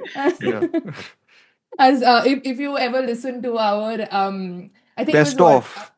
I think it was the best of 2024 roundup, and Best of in which the amount of shit they've thrown at the Brutalist is a bit insane. But yeah. No, I think it was after that or something. Aryan pronounces it with such venom Venom. Yeah, yeah. It was just that hatred. you should listen to it. But It's yeah, French, no? A little bit. I'm not sure, but Anyways. it stars Amanda Seyfried, Thomasin McKenzie, Louis Pillman, amongst It's others. Seyfried. It's not Seyfried, Seyfried? which I don't know. I'm just asking I've you. been I'm the saying bad one at Seyfried. I don't know. pronunciations. It's Seyfried. I actually Seyfried. literally Okay. checked on the phonetics on Wikipedia today because I was Okay. confused. Okay. Yeah. Okay. It's Seyfried. Okay. I always say Seyfried. Seyfried, and I was like, okay, good. Seyfried. Yeah. I also used to say that. Yeah. And it follows Anne Lee, who was the founder of the Shakers movement, which is an offshoot of the Quakers movement, all sort of sects of Christianity. And I'm not particularly well versed on the theological aspects of all of it, but yeah, Neither is the film, but okay. I mean, I'm funnily enough not going to disagree with any of the things you're probably going to say about this film, and I'm still going to say I like it just because of Amanda Seyfried, to be very honest. And I also told you, because I think, you can't just. It's a 2 hours 20-minute long film. and I watched it for her. She's the reason I sat through the whole thing. I've done this many. Sir, I am the person who has watched Dilwale 4 times because Shah Rukh looks hot. Come on. I mean, yeah. Come the fuck on, my friend. Anyways, go ahead. So yeah, it's technically, though many debate it, it's a musical, historical drama which follows the life of Anne Lee and how she starts this movement and then sets it up in the new world, that being America. And we have mixed opinions on it. I'm not sure how Ashwin feels about it. I know Dhruv is quite cold on it, and I am I don't like it. you don't like it. I I am thought it was positive about. fine. Yeah, pretty neutral about it. I think I'm the most positive about it just because I literally, the first thing I told you when I told you about the film through is I don't know how much of this I can attribute to Amanda Seyfried's performance, and I think by the end of this conversation we'll find out it's probably most of it. But yeah, I think My big contention to that is it's not even the best Amanda Seyfried performance of this year. doesn't have to be. It's a good Amanda Seyfried. Yeah, but it's good. performance. Like it's good in the sense that it's still okay. Fine. Anyway, can I'm start. more You started off. I'm more No. annoyed by this film. I think just because I've seen a lot of praise, a lot of praise from, as I consistently tell people who I talk to on Instagram and WhatsApp, from the quote unquote khadus people I follow. So a lot of people who are usually very strict about their film ratings and opinions are very positive on it, and I find it a little bit baffling. I suppose I can see if someone is taken up by the sort of ecstasy of the musical numbers, the rapturous sort of response they create in the person. I can see the appeal for that, but I would say that doesn't sustain itself. The film there's what, like 6 musical numbers in this, 7 musical numbers tops, or even Yeah. less, I think, in some ways. Even less. Yeah, so there's a limited number of musical numbers, and the storytelling beyond that is just perfunctory. Like I was just like, I was waiting for the film to take off in some way, but I was like, the musical number hits, and I'm like, okay, something happens, which I was like into. Musical number hits, something happens, I'm into. Minus that very odd musical number in the New World Wala section, where it's like comedic, where they find the space.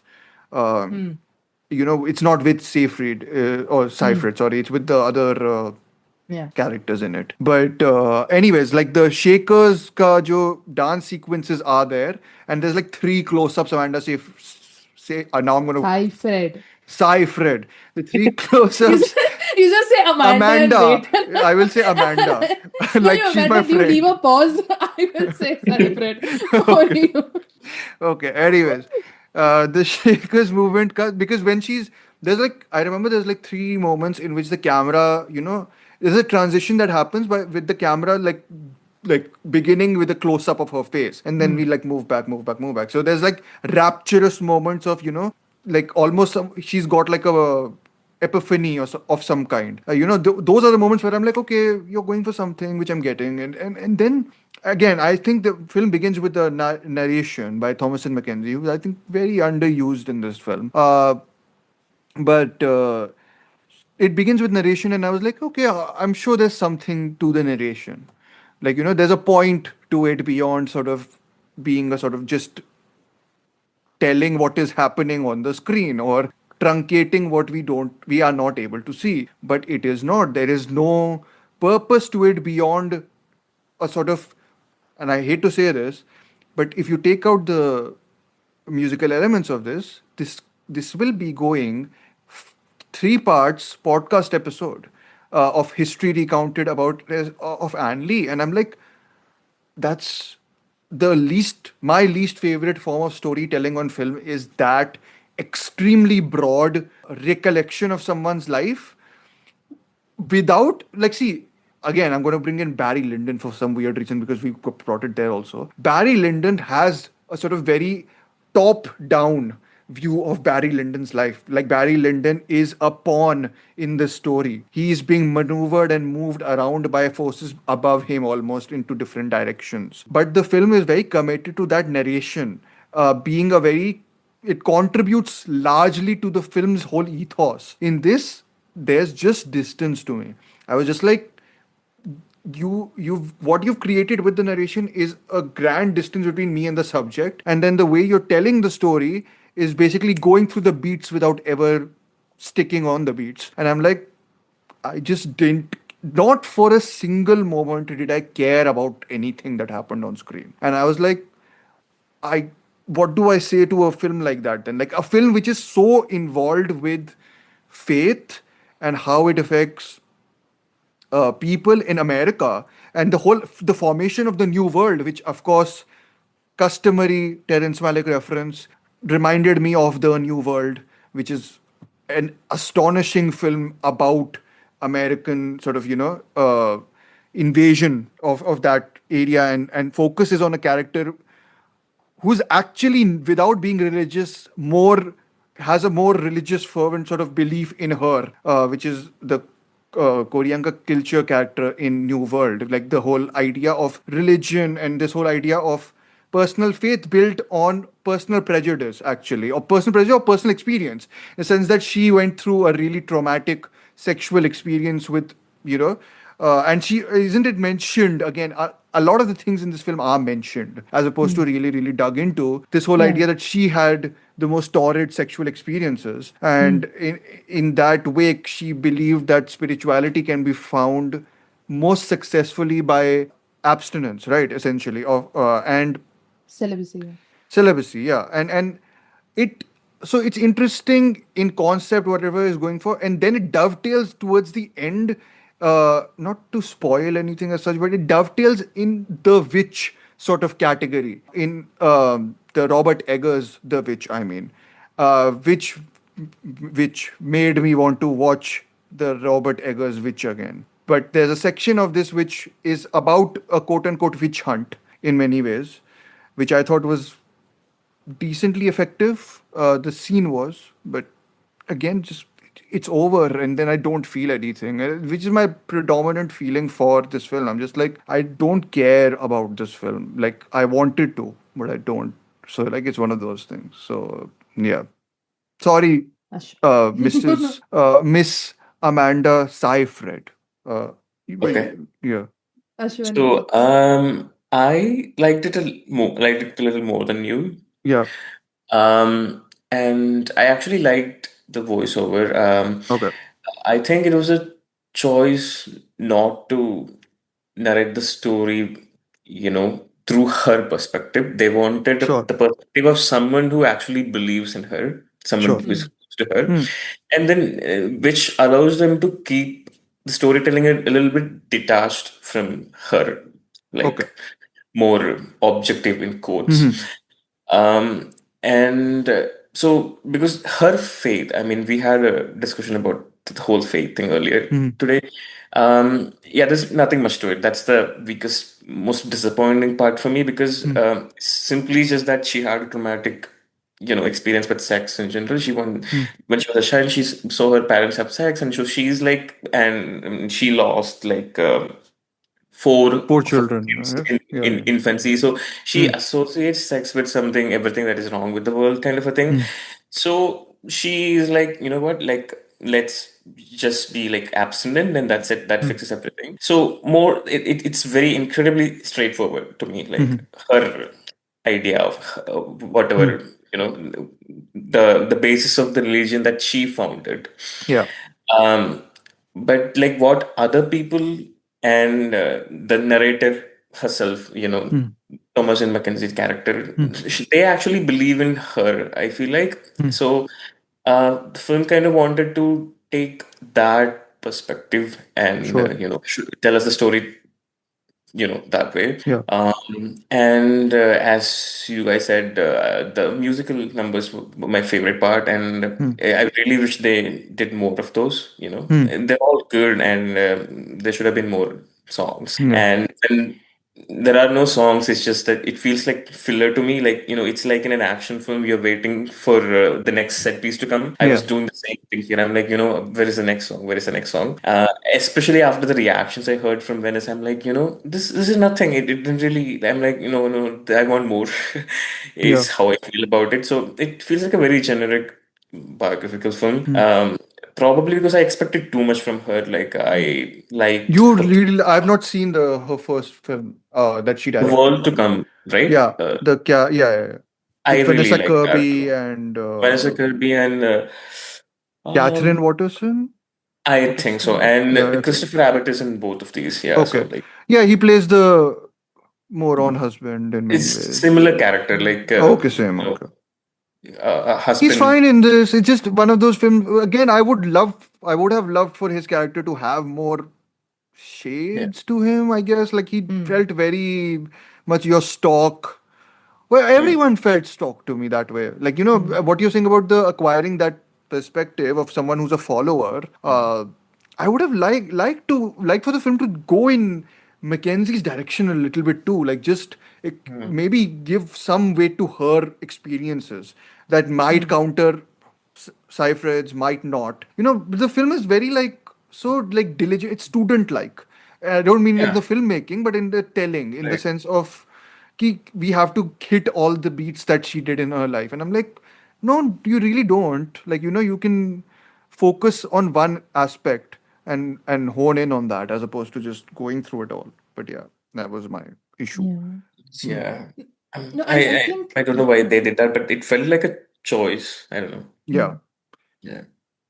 no, I think my big comparison to it being Fastvold and Corbe was thinking about it with respect to Brutalist, which is a film I have bitched Yes, about we know. endlessly Yeah. since I saw it. And I feel like to a certain extent, they're going for a similar treatment in Okay. the sense that there's this, you're mythologizing almost this individual who did something meaningful in certain way. But I But think isn't this about how that America essentially eradicates all that? I mean, I guess that's there in Brutalist also a little bit. So. yeah, exactly. So I feel like it's Okay. going for something very similar, but I feel like that treatment works better here. Now I Okay. think we have bitched quite a bit about like biopics as well Oh yeah. in the past, and I think I'm more sympathetic to them than most. I Are don't know if you? I mean, I've had problem. Like, I really didn't like A Complete Unknown last year, which was the Timothy Chalamet Okay. film. But that was more, I had a problem with the structure and Timothy Chalamet singing and all of that. But I will talk about this, the endless dirge I have about on set, like recording songs with sync sound instead of in the booth is a big Pre-recorded. problem that I Okay. have. Yeah, which Wicked for Good also goes for, which I can't stand. Okay. We Uh, will get to it. Yeah. anyways but I think so I'm largely sympathetic. Like, I know, for example, one of my favorite films of all time is The Imitation Game, which I know a ton of people are not a fan of. But I find it. Ashwin raises his hand at that. Not a So fan. yeah. I totally get that. I adore that film to bits. Also But because again, I have a but isn't that also more specific about the whole again. thingy?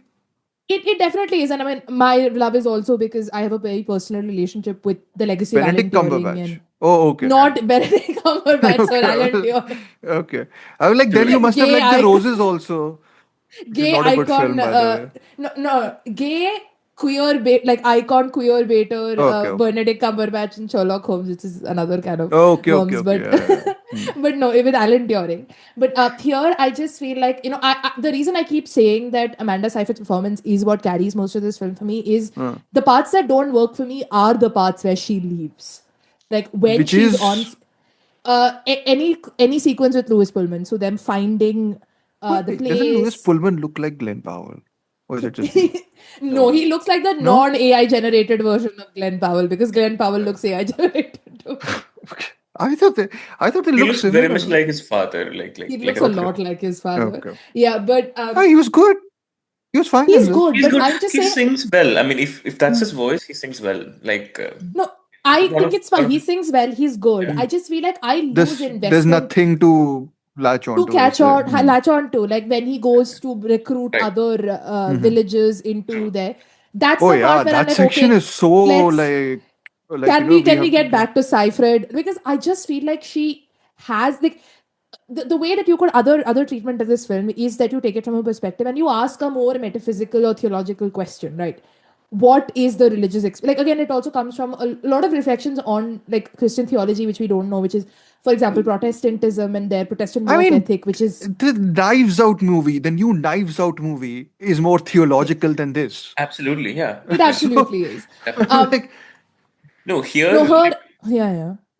yeah, I mean, the faith aspect of everybody involved is just a very practical thing that they want to do. Yeah. There's no belief system. It's something that isn't they that? But have there's to that do to move sequence on. she has when she levitates, no, and like the whole impressionist imagery of something flashes in her eyes, which I was like, oh, it's an interesting formal choice. That's when she's in the jail, I think. Yeah, no, I Uh, think that's the point where it's, I feel like the faith part of it is to the text you're given.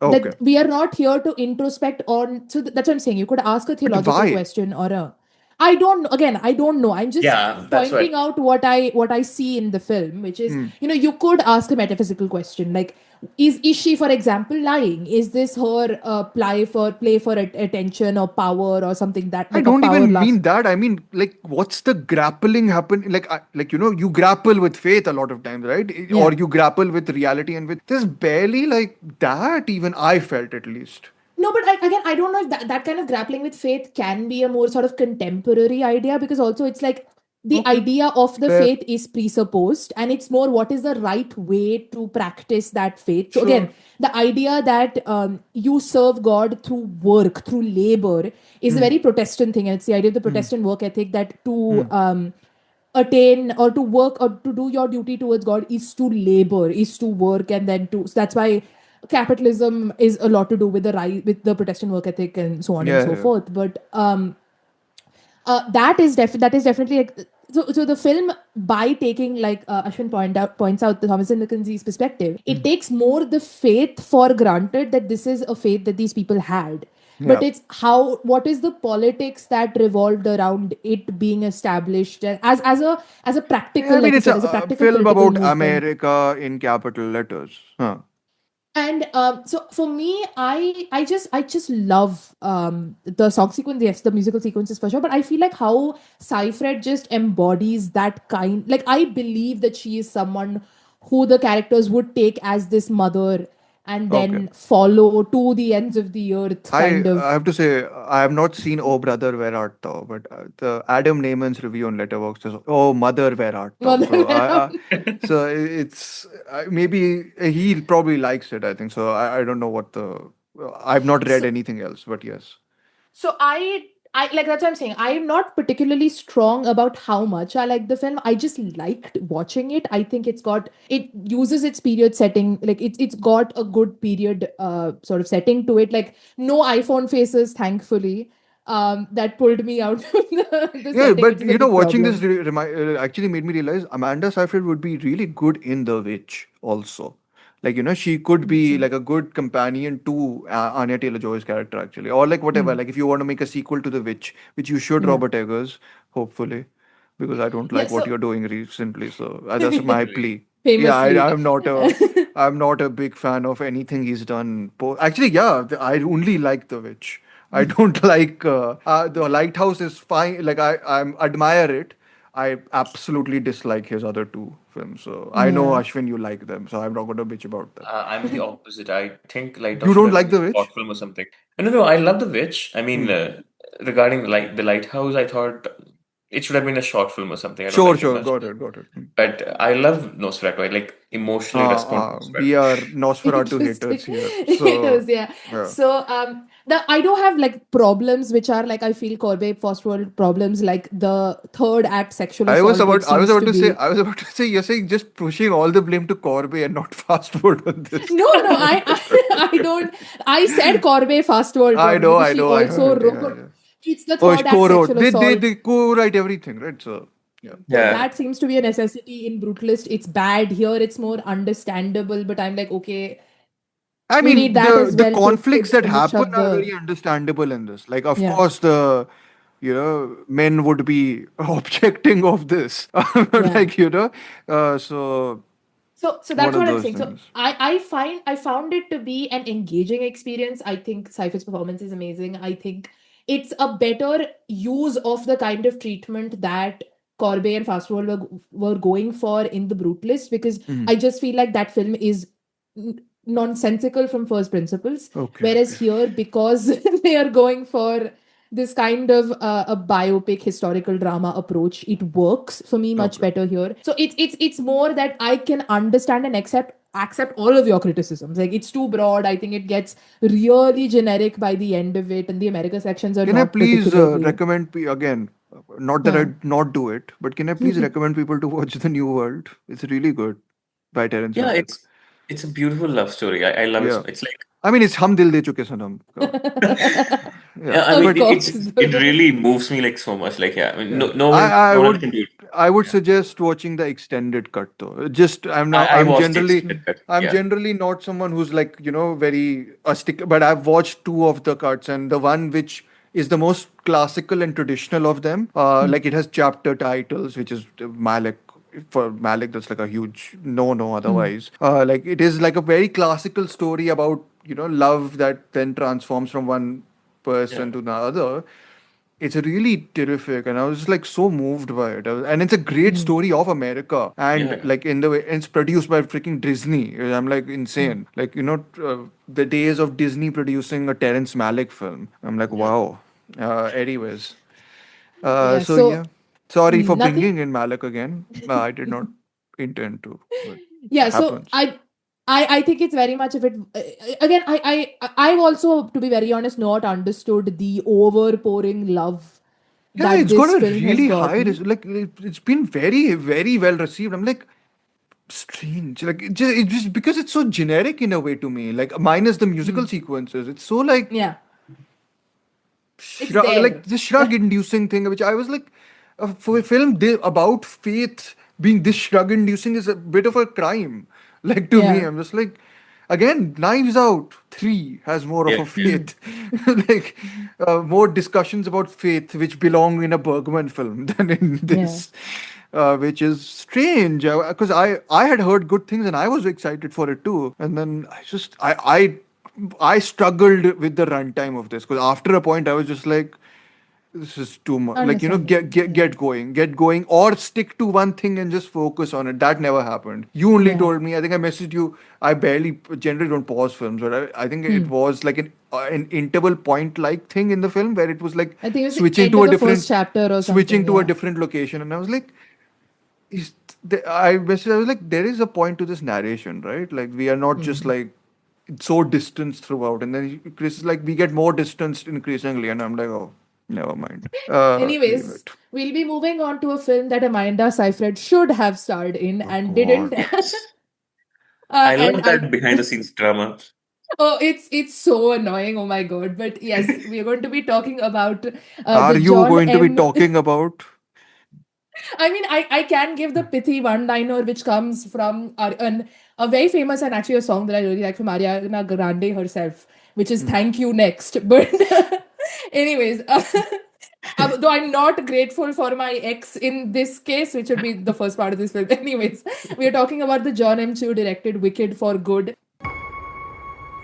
I've heard it said that people come into our lives for a reason.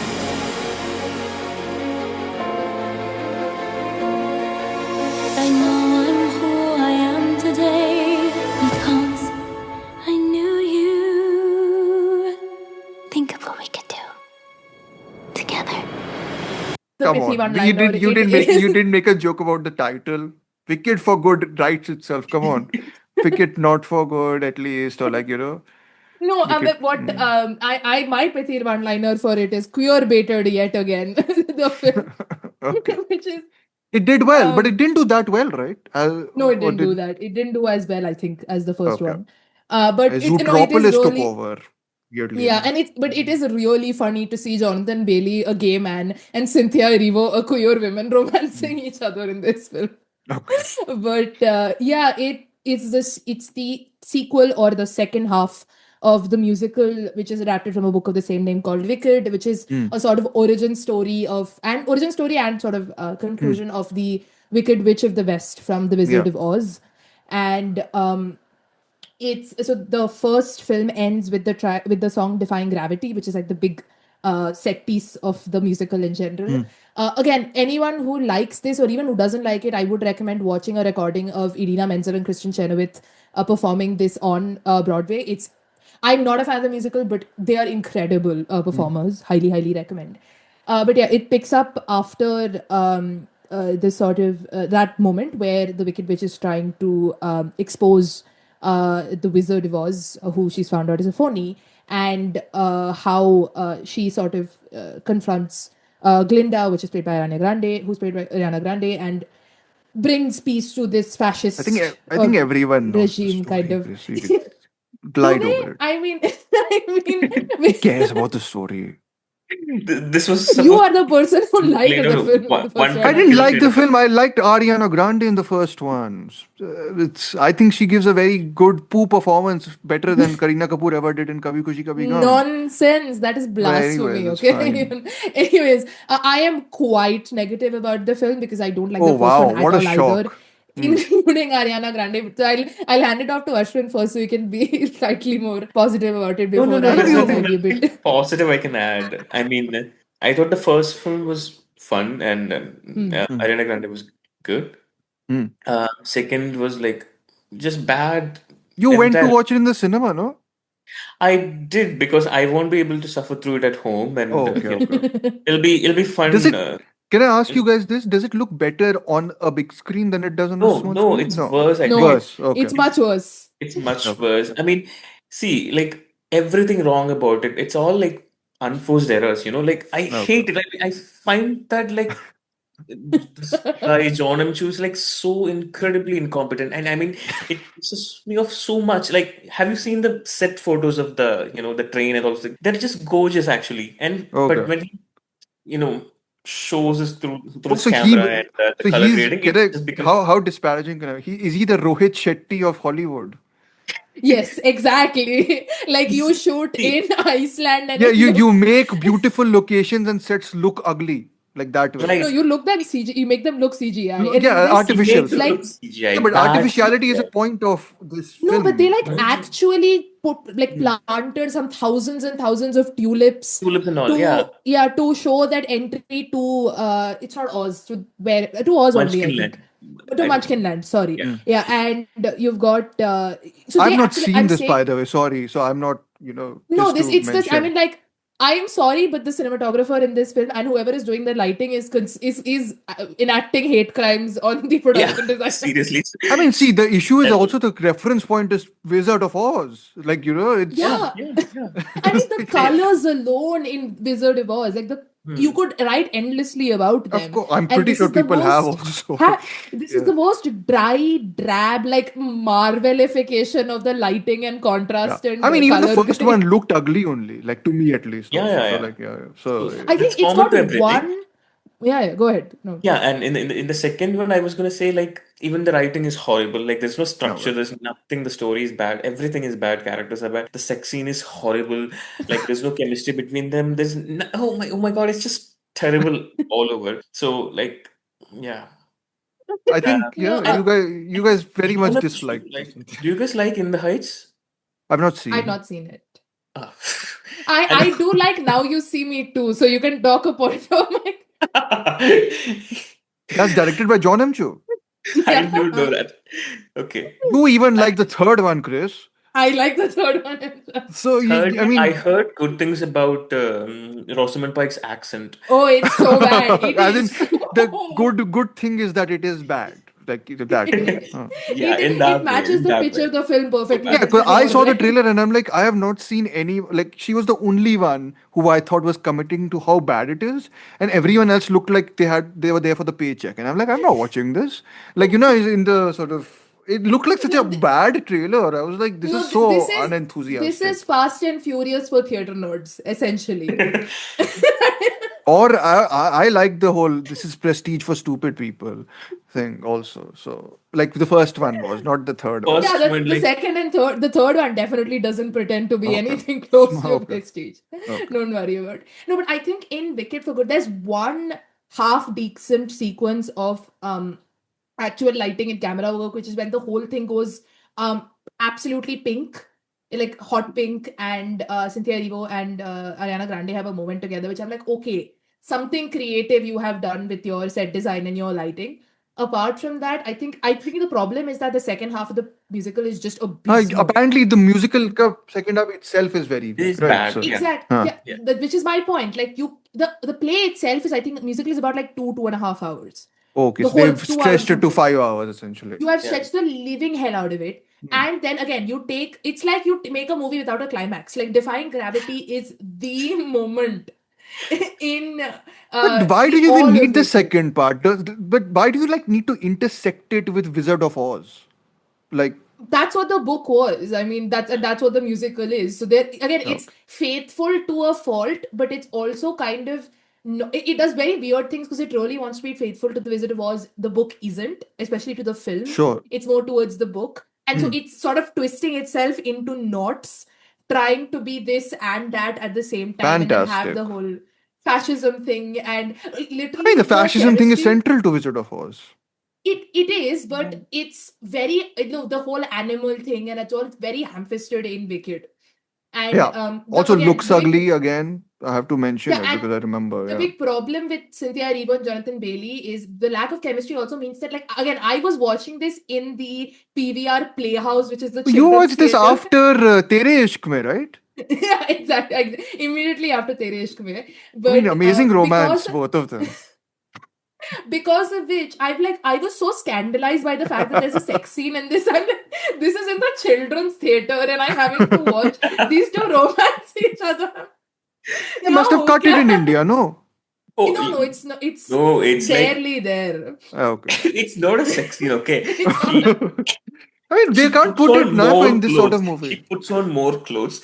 Seriously, like make it PG. I'm not kidding. I'm not kidding. It's This a is sweater. Bollywood This sex is scene then, sweater. basically. Yeah, and It's no, and odd. then you get the shot of them waking up without like tops on, but like the Okay. blanket covering their their about this thick type. But That's वो तो the quote दिखाने के unquote. लिए होती हैं, like I'm guessing Jonathan Bailey तो must be ripped and all that, right? So I'm guessing he must be showing it off, or no? No. No. Barely. No. Barely, He yeah. looked like the fact that he is, according to People magazine, the Yeah. sexiest man alive is the only thing that got me through the damn film, if I'm being very honest, because he's Okay. very good looking. And Cynthia Okay. Erivo is an excellent singer. I think she's probably better than Idina Menzel herself in the role. Okay. That is the only like genuine praise that I can give the film. I But heard I heard Cynthia Erivo was not good. So Anyway. I find it really strange that they say that both films were filmed together because they look absolutely like Here for the Paycheck in part 2, which they didn't as Okay. much in part 1, which is Okay. really confusing. Yeah, if the part two one, films were to be they shot. were everyone was committed to the bit, so it didn't feel Yeah, like everyone was and also I think half-assing it. with the other characters, like Jonathan Bailey gets the Dancing Through Life song, which is his big number in the Hmm. musical, and that gives him a bit of character. Hmm. Here they kind of The one again in the the library, one in Yeah, the yeah. library, which is quite the which one of the few more inventive sequences. yeah, with the that round, but Revolving again and it's It's lit overlit very like hell. poorly. it's lit very So poorly. I remember. Yeah, Sets are very nice, but yeah, the director and cinematographer screwed it up. As you know, it's true for everything in this fact. movie. Yeah. Jeff Goldblum is terrible. Michelle Yeoh should Really, I heard Jeff Goldblum was reconsider good. acting as a villain. No, She's it's No, both of them are Michelle Yeoh really is bad. terrible. She can't sing at all. She was no, forced to Michelle do Yeoh, this. I heard was Yeah. there. I mean, Yeah. she's collecting the paychecks left, right, and center. Like No, after she said no, and he everything everywhere. forced her to do it, apparently. Who? Yeah. Oh, John M Chu. Yeah, because he Oh, did okay. Crazy Rich Asians, right? Didn't Did he? Yeah. he? I Yes, don't yes, he remember. did. Yeah, Okay. yeah. Oh, but See, anyways, So, she's good for her. She's making her money like long yeah, no, overdue. and Yeah. also like so the big twist of the film, which they squander so badly, is that you find out that the Cynthia Hey, Erivo you're character is spoiling it for actually me. yes, I'm spoiling it for you because you Okay. don't deserve. You recently spoiled another movie for you. Spoiled Tere I Ishq want for me Tere. also. You Yeah, don't deserve my empathy. You can take your earphones out if you want. But the big spoiler or the big reveal of the film is that the Cynthia she's Erivo not character dead. is no is that is one and is Jeff Goldblum's daughter is what you find out.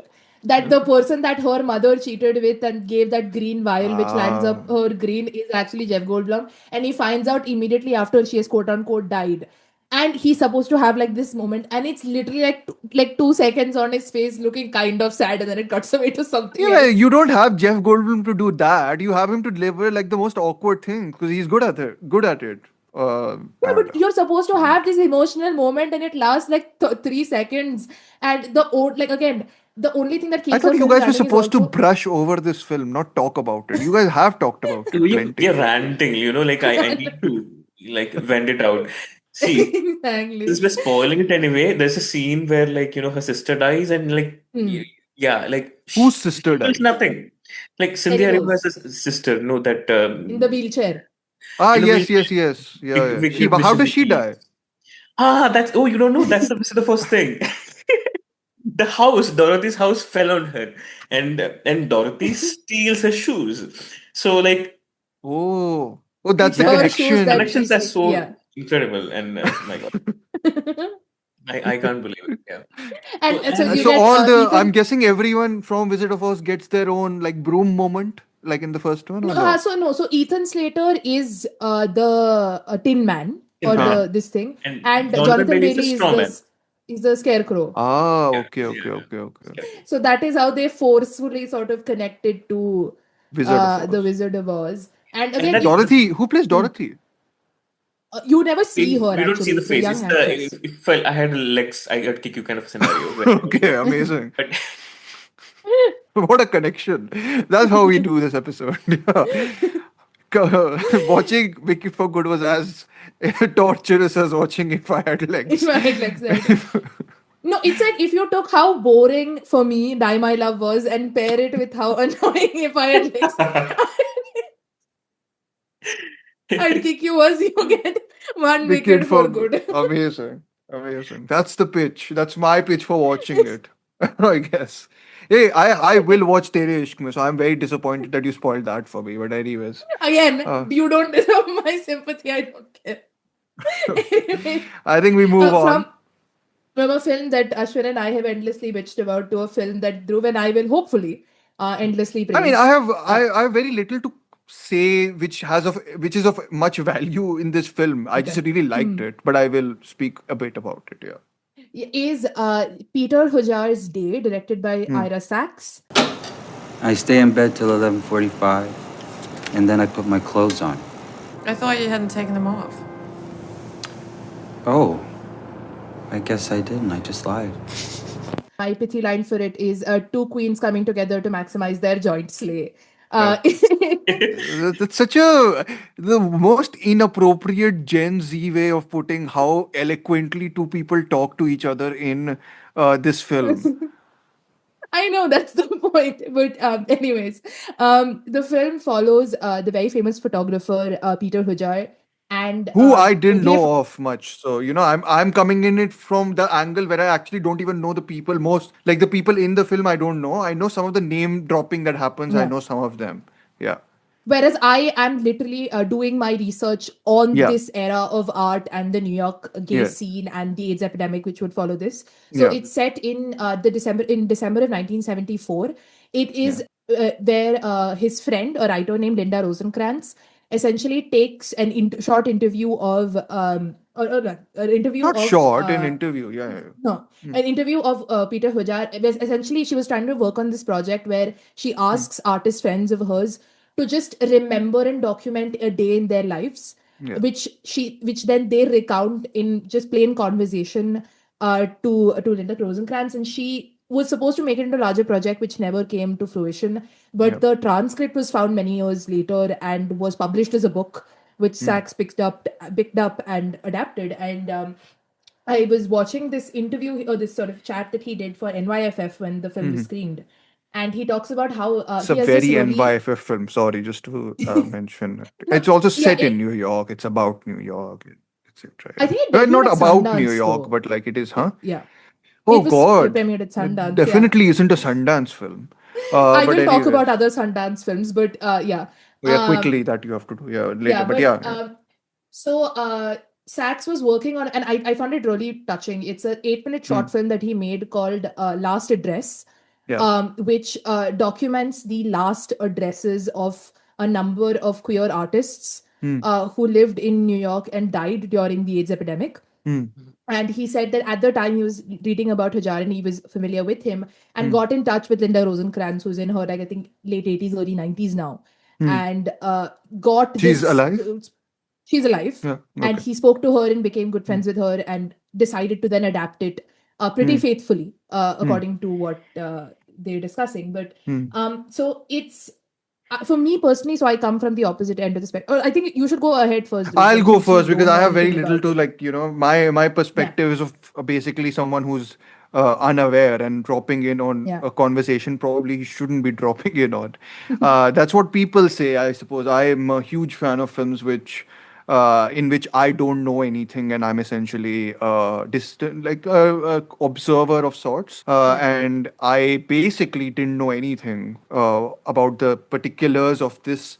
I know of it in a sort of academic and informational way. But when I was watching this, I was like, I'd sit here for 3 hours and watch these two people talk. I don't necessarily need to know the particulars of it. It's just, I think it's what, 75 minutes long, yeah, which is firstly wonderful. And though the whole idea to me is, I'm a huge fan of films which are this, in a way, pared down. There are a couple of things I want to question, or I'm mm, curious about Sachs' formalism here. There are a lot yeah, of touches which I was like, do we need that? Do we need that? Do we need that? In my head, mm, which you can expand upon if you have thoughts on. But yeah, at its core, it's about two people talking to each other, and it's about two people mm, talking to each other in the most intimate and beautiful way I think there is. And I think yeah, the way you communicate that intimateness, and to me, of course, Peter Hujar is the subject, and to me, he is like, Ben Wishaw's great in it. Ben Wishaw has, I mean, for me, he's Mr. Paddington, of course, so he mm, brings that persona to it, and he has such a soft masculinity about him. Like he feels very like he's gonna, like when he lies down or when he's like talking, he has a extremely gentle voice and he has an extremely gentle way of carrying himself. So I think that helps in like just making me at least empathize with the character. But I have to flag up Rebecca Hall, who I've been a fan of since I don't know how long, but because she is the entry point for me in this world. She is the listener. And I am the listener of, and seer of this milieu these people are talking about. And the way she holds this conversation, I'm like, if anyone had a listener like that in their life who could listen to conversations that empathetically and intently, and provide their thoughts in a way which doesn't feel like it's intrusive or doesn't feel like it's, at all obstructive. I'm like, it's such a beautiful way of communicating the art of listening, to me at least. So for me, the film works more on those broader levels as opposed to the Yeah. specifics of that. But it is built on specifics, which is my, so this would be my counter to something like An Testament of Anne Lee. I Yeah. am someone who does prefer a film in which 75 minutes are involved with two people talking about the exact particulars of the day recounted by one of the people. Like, it's Yeah. so specific that I don't know anything about it, and I won't get anything about it unless I read the article or the text, of course. Whereas Anne Lee to me is the Wikipedia piece in which I could get the history narrated to me, and I would be like, yeah, it's interesting. But in this, I'm like, after watching this, I'm like, I'm very interested to know what Sachs chose as his formal techniques. What was Peter Hujar like apart from this? What was Linda Rosenkrantz apart from this? Because the actor, so it's a very actors oriented piece in a way, of course, because two people talking, and I think the camera work in general is fantastic. It just it glides and takes you, like, it's not your very, short reverse shot, but it's like taking different places. It's using its setting really beautifully. You get these close-ups and like people interacting with each other, which I think adds to the intimacy of everything. So yeah, I thought it was like, I want this sort of film every so often. I think just to, like, get a kick out of American indie cinema again. I'm like, this is the sort of indie cinema from America I really like. Yeah. I don't need it to have the quirkiness which drives me nuts. So this is the sort where I'm just like, it feels humane. It doesn't feel like it's asserting itself too much, minus some of the formalism, which again I'm curious to see what his rationale was behind some Yeah. of it. But yeah, Sachs is a good director. I've liked his other work also. I didn't care much for Passages, which I think is the biggest, his probably his most known film, at least with Franz. I forget his Tarkovsky. Rakowski, and then Ben Whishaw Adele, again, and yeah, yeah. the French who plays Ennui in Yeah. Inside Out 2. In Inside Out too. I Yeah, mean, I like that one actually. Passages. I Passages. like the Yeah. sex scenes in that movie, Oh which yeah, he handles the actually intimacy really communicates a well. lot of the character dynamics, like specifically Yeah, where the camera is placed and yeah, their positions and all. Like I yeah, really like that. Yeah. yeah.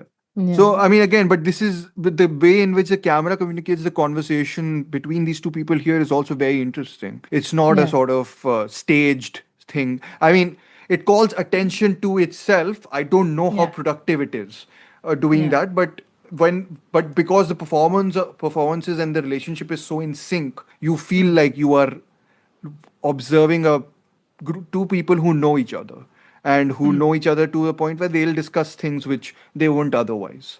And Yeah. it has like bitchy moments to it, but they're rendered like really softly. Like, it doesn't feel like they are catty or bitchy in the sort of Hedda way. It's not Yeah. like snark. Like, there's a snark to it, but it's also like so gentle in the way it's expressed that it doesn't feel like it's mean spirited or it's Yeah. malicious. It feels like it's conversational in the way people talk about talk about other people's vices and talk about other people's sort of, habits which they think are ridiculous, or like their temperaments which are, so yeah, it's got that vibe to it. And I think I'm just like, I'll be happy to sit more along with these people and just listen to them. So yeah, I have that perspective. Chris has the much more educated perspective here because he's studied this sort of Yeah. Yeah. era. I So he wouldn't was say like knowing, because I was like, Susan Sontag, I know she's name dropped. Who's the other guy? The William main S. guy, Burroughs, you'll William probably S. know. Burroughs is name dropped, and then the other Allen one, Ginsberg. Allen Ginsberg is name dropped. So all of these people are talked about, but like not, Yeah. I knew of them, but I don't have a intimate understanding of their works. So Yeah. Chris can get into the sort of more nitty gritties of it if he wants Yeah, to. Yeah. I am someone who's very fascinated by the 1970s in general when it comes Mm, to the gay rights movement, mm, particularly in New York and San Francisco, mm, because it's between two very important points in gay history, which is mm. 1969, which is the Stonewall riots, which Yeah. is where sort of the gay rights movement sort of really, becomes big in the US, and Yeah. 1981, which is when the AIDS epidemic breaks out. Yeah. So it is between 70 and 80 that you Mm, get this almost like calm before the storm for gay life. Obviously it's mm, not any easier, but yeah. there's a more public visibility, there is a Mm, lot more freedom as artists, mm, and There's a lot, like, you get all your Andy Warhols and these Yeah. loads and loads of artists and Ginsberg and Burroughs and all these people that come, rise in this era. And then the AIDS epidemic happened and you lose all of them. There is essentially an entire generation of gay people and gay men in particular who, if I'm not mistaken, this was most affecting too, but obviously all other, most other groups of the queer community as well, trans people, everyone, but they all just die from the early 80s up to usually the the 90s and some to the early 2000s. Very young, in their 40s and their 50s. And I feel like Ira Sachs, especially looking at something like The Last Address, He's a very much queer man also, right? he's a queer man, and he's also very much fascinated by trying to make sense of this time, but not in and he says in the NYFF chat, not in the style of a documentarian, but in a very contemporary fashion. Like, Sure. he says that he puts in the beginning and the ending where he places the cut and this The thing meta because- sort of more touches, or whatever, postmodern touches, or whatever you want to call Absolutely, them. Yeah. because he's not creating a documentary of this conversation. Sure. He's not Also, the impossibility documenting. of it, right? You can't do it. Absolutely. Yeah. And Hujar is no longer here for us to know what he was like. Yeah. You have Rosencrantz, but there's only so much Yeah. you can know even through her. But so it becomes for me this wonderful reckoning with that era, and because the amount of artists that we lost and the deep influence of their art that has had is unfathomable. And so that is definitely the place that I sort of approached it from. I had actually no idea that this film was coming out. Dhruv told me about it, but actually I think a week before or 2 weeks before he told me, I'd actually brought up Hujar's work in a class that I was doing. And particularly this photograph that he did called The Orgasmic Man, which is, most people might know as the cover of this absolutely horrendous novel by Hanya Yanagihara called A Little Life, which features this image. Don't read the book, but I'm very sad that his image is now associated with this terrible piece of work. But so that is what I was approached. But my big fear with the film was, and I'm going to talk about it through another favorite queer film of mine, which is Boys in the Band by William Friedkin. That film is an adaptation of a play, which again takes place in a single apartment in, I think, New York City itself. And the thing about the play and the film is that it stays with the characters. You know everything about them through what they say and how they react, but that is all. Right. And You thought this might go into flashback sort of thing and all that. Yeah, so in 2020, there was a remake of this film. I think I think Ryan Murphy was I think Ryan Murphy was involved in it somehow, which can tell you why the red flags appear immediately. But it was supposed to be like the new crop of queer actors, sort of. So you had Jim Parsons and Matt Bomer and Zachary Quinto and all these people. And it's essentially a shot-by-shot remake. But the problem is that in these moments where these characters are recollecting these deep, intimate moments of their childhood and their interactions with each other, it has got flashbacks. And it takes you out of the entire tension in that room, and it ruins the whole thing. And I was really not sure how, given that this is an interview about a day that actually happened, how Sachs was about to approach it. And I am so grateful, and I'm so, I admire it so much that he chooses to stay there. It never, they move around, but it never cuts away from the two of them. And it never really goes into, you don't see Allen Ginsberg. They talk about this entire day that, he spends with Ginsberg and his quirks and the people that he lives with.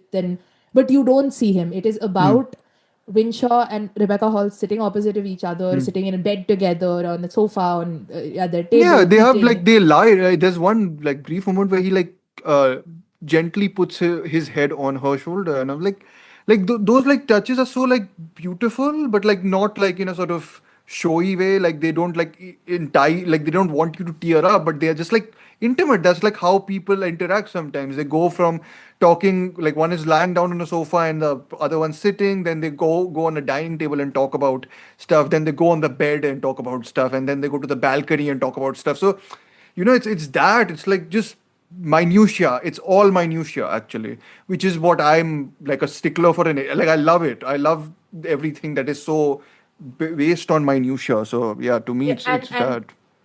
through that very like a fidelity through to the original conversation that the two have, you get this look into the scene at the time. Yeah. You get to know about all these artists. I mean, even watching something like Last Address, it sort of is very brief in how it again mentions all of these artists. It doesn't explain who they are, Yeah, it's an 8 and it minute thing I forces, saw. Yeah.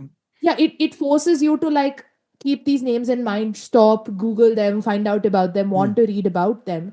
And in this film, it becomes that these are people who lived, who breathed, Yeah. who were these really wonderful artists who did Yeah. avant-garde things, and whose Yeah, it legacies doesn't are even like worth this film doesn't even show us Peter Hujar's art, which is the other thing. never. Yeah, yeah. You could practically like it, and he's also speaks about his art, and it's also a reflection on how one thinks of their own art, Yeah, right? yeah, He of talks course. about the difference between his gallery work versus Yeah. the work that he does for magazines and Magazines, yeah. newspapers, and a portrait versus something Yeah, and the casual. So the economics of it at that time. So like it's all about it's very specific, and I can see why if someone's not into it, they'll lose patience with it even in yeah, 75 minutes. But I was just like I like people talking and the other person being such a good listener. I think that's the yeah. big thing for me. And No, but it's like also it's actually quite dense in its 75 minutes. I took a hmm, while to get through it because their sure. conversation is pretty. I mean, Again, it takes like you his said, it digressions also. Like it's like they forget what they're talking about. Like that's it's normal conversations happen like that. They're not like plot beat after plot beat. So yeah, it is an artsy treatment of this, but it yeah, is and you get these like this thing about how many naps are you taking a day, what kind of yeah. food are you eating, and how much coffee are you drinking, and how much you Hmm. smoke, and it's this wonderful, like you said, it's this two people who so intimately understand each other and enjoy each other's company, and Yeah, through their conversation there's reflect. that one moment where he's like, "Hey, should I divulge more details?" And then and she's like, "Is it boring?" And she's like, "No, it's not boring to me." So it's as simple as that. Like you want everything. As Absolutely. the Rosencrantz approaches the Yeah. interview, she wants the details. I think, and the way she like extracts them either are Mm. omitted in the film or again through I think the hall's performance they because their personalities are so like in sync it's like of course they'll share all this with each other. Who else will they share this with? It's like like that intimate sort of friendship Yeah. that these people have. So yeah, like wonderful. It is one of my favorites this year actually. I would Absolutely. like to rewatch it. And Yeah. sleep to it a fair bit also because I do think it's very soothing. And it's like Yeah. totally score free, which no, not totally, but there are a couple of scorey bits, but mostly score free. Mm. It's like very actually weirdly enough reminds me a little bit in its vibe of Chantal Ackerman's work for some reason, even though it's not as strictly formalist as Ackerman's work, but it's got that very domesticated setting and then just maneuvering around that domesticated setting in different ways Yeah. and it feels very intimate that way. So yeah, for anyone but for people who start to lose it very soon with it, then I don't think there'll be a moment you'll catch up with it. So I think Yeah. if you, yeah, so it won't like. It is kind of expecting you to find your way in as opposed to allowing you a way into this. And Yeah. I'm sure it'll play better to people who are more familiar with the context. But Yeah. I still enjoyed it. So, Yeah. maybe you do too. Anyways, I Anyways. think we'll move on from one Sundance film to another, which I think Yeah, all Ashwin this has you have to do seen. like it's like a rapid fire thing Yes, essentially. I Yeah. think Ashwin has seen this, so we can say two lines about it as well, which Yeah. is Twinless, Yeah. directed by James Sweeney. Any thoughts Hmm. you can put it right? Okay, the quick synopsis is Yeah. two men meet at a support group for people who have lost their twins Hmm. and have secrets which threaten the friendship that they build between each other. Yeah, kind of thing.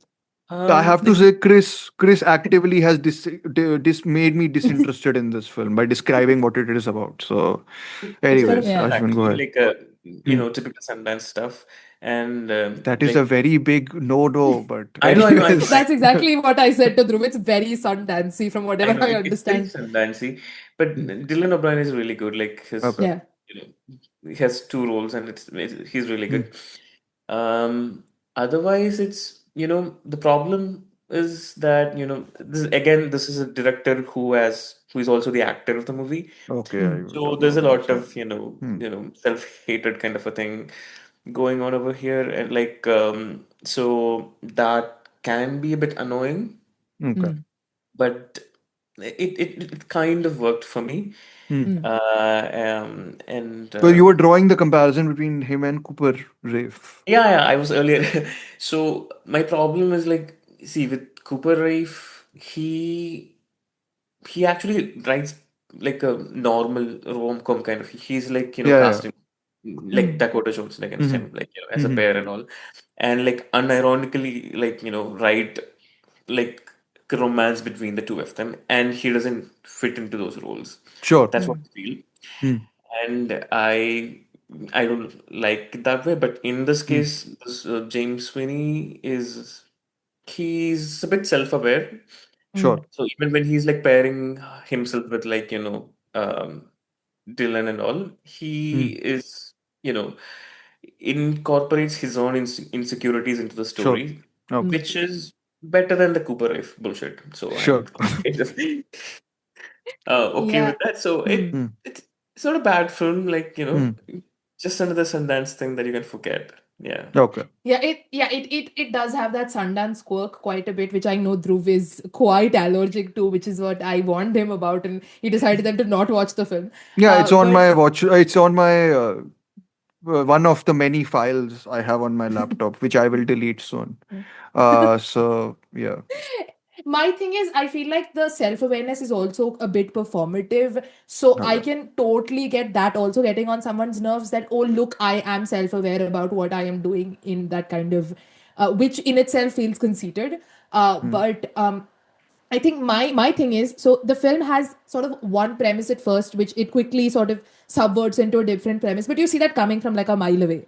So that's Mhm. not the big problem. But the thing is, the original premise that it's kind of aiming at is one that I deeply, deeply relate to on Okay. a very existential level as a queer person, and Mm. as obviously it's got from the very this thing, this idea of like a straight person and a gay person, and the gay person is attracted to the straight person, and how they're trying to keep that straight person in their lives because they have this connection towards them, and they don't want to lose them if they'll find out the Mm. feelings that they have towards them. Doesn't end up being that, kind of ends up being that, but either way, I think there's enough things I connect with it a lot on a deeply personal level. Mm. There are some of the ways that James Seeney's character thinks about what he says to people, where he chooses to lie, where he chooses to tell the truth, and how Mm. he addresses all of that I relate a lot.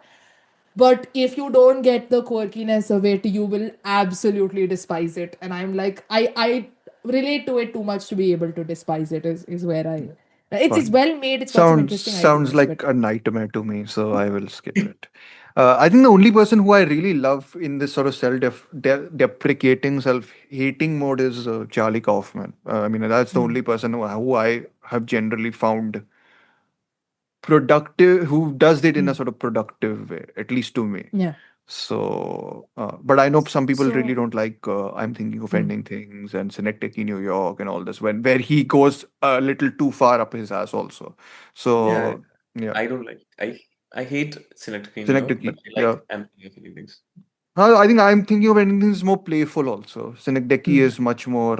It's It much. is very much far up. It's yeah, Yeah. yeah. yeah. Yes, Chris. So and the next one is a film that Dhruv and I have seen. It's actually a recommendation from you, which is Plain Clothes, Oh, I by forgot. Carmen Emmy, which follows Very this. interesting film. Hmm. Follows this undercover cop who Hmm. is trying to arrest people for homosexuality, for sodomy or Yeah. homosexuality, however you choose to frame it. And he meets this individual who sort of sparks his own feelings of He is already queer, right? He just he, does this to. Yeah, he is. yeah, he's Hmm. already queer, but I don't think he's had any queer relations before, or Yeah. he's not this thing, and He's he trying to then he's stay in the sort of like be in a sort of space where he can, where he's. I'm trying to choose my words carefully, so that I don't get like beaten. You only continue, Chris. I think I'll just stay no, quiet. so he's sort of negotiating his place in the closet with his sort Good. of See, I wouldn't have with, come up with that. Yeah. with this and this expectation of what queer masculinity looks like with Hmm. his job as a cop and requiring to bust other gay people, and he meets this one man who's very attractive but also very empathetic towards him, Yeah. and they start a sort of love affair, and it tracks how they're sort of different, how both of them have work that directly contradicts Yeah. who they are and how they negotiate that between each other. And I think it's a very interesting. I think it's got some. It looks very lovely. I think it's got Yeah. a lovely touch to the cinematography of it, Hmm. and it's very tender. But I also think that it's especially after I saw something like A Great Freedom, which is something that again you recommended to me, I which know, Chris. also Thank you. I get it. I recommend you everything and you watch everything. I know. Yeah, I'm that's a great. good movie actually. Great Like Freedom is fast, great. right? Yeah. Yeah. and which sort of reckons with something kind of similar. I mean, it's got a very similar thing of the restroom, and how that was cruising, and how that was a Hmm. place where gay men met each other and all of that kind of stuff. But Hmm. it definitely feels a bit lacking after the depth of emotionality alone that you see I'll in be something honest, like that. I've almost forgot that I watched it. It is very, I liked it a fair bit when I watched it, but I have very little recollection of it. Plain Hmm. Clothes, that is, not Great Freedom. Great Freedom, I very much, I mean, I'm surprised Great Freedom is not a big thing in Hmm. general. It feels like something which would be. Yeah. But yeah, I think that's about it, Chris. Or do you have more? No, there's one more. I will Uh, leave. I actually recommend to Ashwin, you should watch Sorry Baby, so that when we discuss After the I Hunt, will. I will. I because will. there's yeah. been a lot of parallels drawn. So I leave that. The last one is the biggest disappointment of this year for me. Mhm. I'm waiting for Pillion to come out. If Pillion is good, I'm going to be very Apparently, it's happy. very If it's good. bad, if it's But bad, I I'm will. equally waiting for it. Yeah.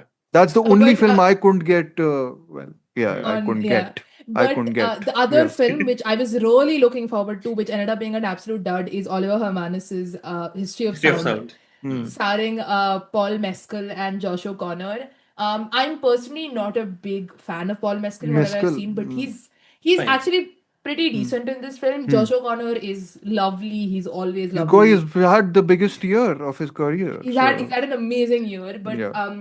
the film unfortunately is all aesthetic, no substance, of Okay. like a profound, tragic gay romance, which is again, Themes it's on par with the filmmaker who tried to remake Ikiru.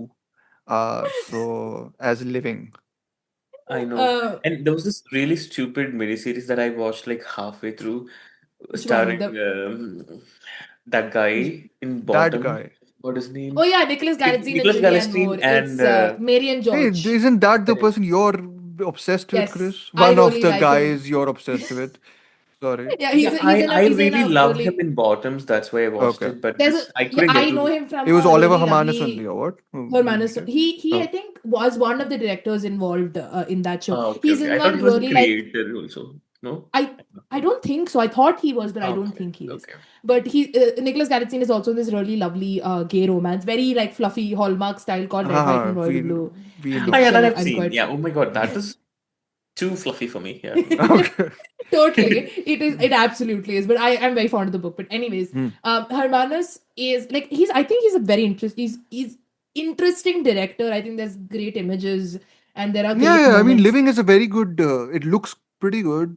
Uh, It's For a why remake would of you a remake Ikuru? Ikuru? I don't know. But anyways, also it uses. I still remember this because that is the year, and this is a film I consistently keep on coming back to. Is Terence Davies's Benediction came out that year, Benediction. Yes, and Yeah. that used the score, which I forget the name of, but it Hmm. ends on a score and an image which is my favorite image and use of score in maybe Hmm. how many ever years. The final shot of Benediction is like Yeah. heart and soul destroying, and that is mm. also Terence Davis's final shot that Final he film. directed. Yeah. Yeah. So which is even more soul destroying. But Yeah. anyways, it used the same track and Living used the same track at the end, and I was like, how do I now like forget that you also tried to use this track to such a ineffective like end? And Ikiru is very like Ikiru is a very wild film actually structurally, Hmm. in the way it moves, and Living kind of deflates it. But It anyways, does. my remembrance is that It, Bill Nye is very Yeah. good. And Yeah. even Amy Lou Wood is very good. But yeah. Yeah, so in history of sound, like there are the moments where Josh O'Connor and Paul Mescal interact are wonderful. I think they're Okay. very romantic and they have a great dynamic together. But then halfway through the film, Josh O'Connor disappears, and Oh. then you have to sit with Paul Mescal looking very broodingly and looking hashtag sad in Oh. like my lovely God. settings, Yeah, but and that's his mode, nothing no? happens. Isn't But that like You his some lost then thing? me at something Josh happens. O'Connor leaves. So What Yeah, is I the just sound wish. ka history then? Where is sound and where's they're history? musicians or something, right? Oh, No, okay. they are musicians, but they're essentially trying to document folk songs Ah, that okay. were native to the Americas and the American South. I think the North Hmm. America, the US ka South. I think I Hmm. forget exactly, but the kind of you play it on a fiddle and the Hmm. tunes that are local to your place and they sort of discuss it between them. But they go on this song collecting Okay. adventure Hmm. together, and so that is kind of like but the problem with the film is it tries to quote unquote tackle a lot of complicated issues like race and land and all of that by just like I guess so looking at it and much. pointing towards it and then Bullet leaving. points. It's not even bullet points. It's like, Oh, oh, by the way, that is there, and then it leaves. And Josh O'Connor goes from like, oh, like Josh O'Connor has got shell shock, which goes from he's okay to he doesn't say anything to he is like lashing out at Paul Mescal, and you have no idea okay. why. And it's supposed to be shell You can watch shock the and other two Josh O'Connor films then, I guess. One of yes. them I know Chris isn't that fond of, but whatever. Yes. No, but Yeah. I still think it's a pretty lovely, well-made film. But it's Yeah. not for me. You didn't match your vibe. Let's just say that. Yes, it didn't Yeah. match my vibe. You aren't as So yeah, that depressed as Ashwin or myself, I suppose. Which You one? know The which film? Mastermind or Mastermind. the Yeah, mastermind. Mastermind. okay? Knives Out is playful to a fault. Yeah. But He's anyways, amazing in Knives Out. he's Highly, highly terrific in recommend. Knives Out. Yeah. Yeah. So But yes, anyways, thank you, Chris, for your recap. Rapid fire recap. That's what I'm going to name it, I Hmm. guess. But I want to also get. So, Ashwin is going to come back for other episodes in this series. So, I'm not going to press on too much and ask him to tell me. But he to tell me 2 3 movies which he wants to talk about very briefly, because he will be talking about extensively about a lot of them. But any title, Ashwin, which you want to say from this year which you really liked, and maybe you don't get to talk about in detail, that you can just name and basically say why you liked it. I will okay. also do this with one, but I don't remember now what to choose. So you guys will be discussing the Mastermind at some Yes, point, right? next episode, which you I were not will there for. have So. to. It's a movie that Hmm. I really love. Hmm. So I don't know if I should talk too much about it since you No, guys have you can already. just mention why you Yeah. loved it very briefly, like in the way Yeah. whatever So Chris was again, doing. You like don't need to mention what it's I'm about. a Yeah. huge fan of Kelly Reichardt. So Yeah. that whole aesthetic, she'll just draw you in with that very very mellow rhythm and that music, that texture of her films and all. So this Yeah. is like 70s. You've got Yeah. Josh Connor and jazz music, and it's a very very slow heist film. Yeah. And if you're familiar with her voice, it's very thrilling and even funny.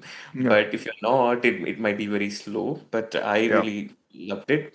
And more than a story, it's kind of like it's set in the 70s, and in that, the Nixon era Hmm. thing.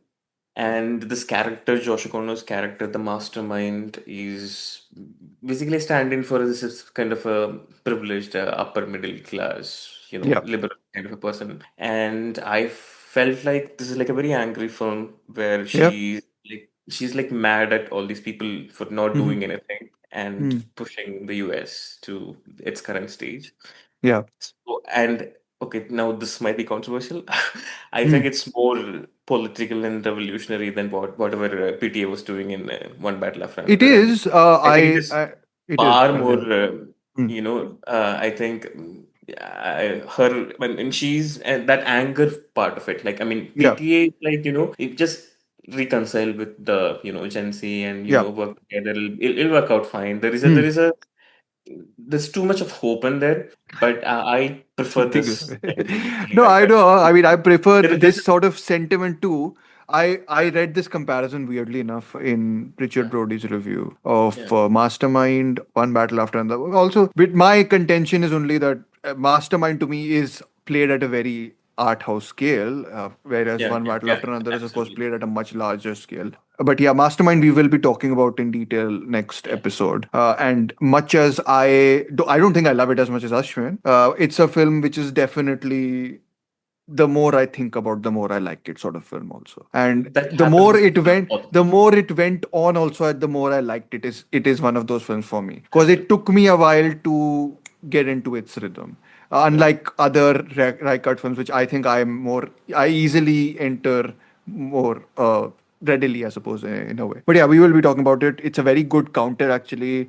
It's also great because we next episode will be focused on men and not just so it's a good way in which how you see a female director approaching a man's story actually because it has a very I don't know. I got reminded of Antonioni a lot in a good way. The Passenger, especially. But Uh-huh. there's one shot about which revolves around this place where someone's switching his identity in the mastermind, which reminded me entirely of The Passenger, actually. So, yeah, so that was the other part. I'll quickly recommend one film which no one has watched. It's hardly available. It is also 88 minutes long, which means you should watch it. But it's called The Damned. The director is Roberto Minavini, an Italian director, but it's an English language film, and it's set during. So I've just opened the letterbox, so I apologize. I wasn't prepared for this, but it's set in winter of 1862. It's in the midst of the Civil War. And the US Army basically sends a company of volunteer soldiers to the Western Territories with the task of patrolling the uncharted borderlands. As their mission ultimately changes course, the meaning behind their engagement begins to elude them. It is, if you are aware of Terrence Malick's Thin Red Line. It has a similar sensibility in that the fighting is not the point, the existentialism is. The film is entirely focused on these soldiers' thoughts and feelings quietly expressed here as opposed to floridly via voiceover in something like Thin Red Line. It is a very stripped down film. It's about men having to survive in harsh conditions, and it's entirely about how they do that or how they don't do that, both ways. And it's very very quiet, very very focused on faces, hands, feet, like the whole Bresson thing. And it's very un-war film like, which is very much my type of war film in many ways. So if anyone wants to give it a shot, it actually would again make a very interesting discussion in the films situated or centered on men that way, but it's too little known and too it's barely there actually for me to put it here. But yeah, I'm just going to recommend it here. It's one of my favorites of the year. And yeah, just interesting, very interesting film. But yeah. Anyways, thank you so much for this episode, Ashwin and Chris. I know it lasted long, but I think we discussed a lot of these films quite extensively, in a way, at Yeah. least I like. Hopefully, this will be the case with the other films we discuss also. I'm very excited about the international cinema films, especially because there'll be a lot of wild opinions flying, I think, for some of them. And very fun discussions. I'm very curious to know what anyone thinks of Sirat, actually, by Oliver Lax. Lax, right? That's his name? Or Yeah. Laxe, is it? Okay, anyways. I've been pronouncing it lax. I don't know. Okay, okay. Yeah, I mean, it's anyways. Yeah, I'm very curious about that. Then, yeah, but next episode, I'm stuck with a lot of apart from Arjun, I'm stuck with two people who will rag on me, so I'm not that excited about that. Anyways, You get to talk that about Train Dreams. yeah, they're very excited about that also. I mean, why not? Anyways, no, I get to talk about Mastermind. I'm excited about that. But That's also yeah, going to be a pretty bitching heavy episode only. yeah, You got Jay that and Kelly the is Running also Man. there, which I don't think many people Ugh. like. Running Man. Oh my Ugh, god! But no. that is another wicket for good situation where it's like, and I'm Yeah, yeah. sad to say this because I love Edgar, right? But it is very much a and next, like what next, like what next to discuss because it's a stinker, like a proper stinker. इससे अच्छा Uh, Hunger Games देख लो. anonymous stinker more than like a auteurist sort of swing and miss stinker sort of. So anyways, yeah, Running Man is also there, guys. Sorry. But yeah, we will be talking about that next along with Train Dreams, Roofman, which I've heard very good things about, and a couple of other titles, which I have on my phone because I've been the secretary of this group for the last 2 3 days a lot.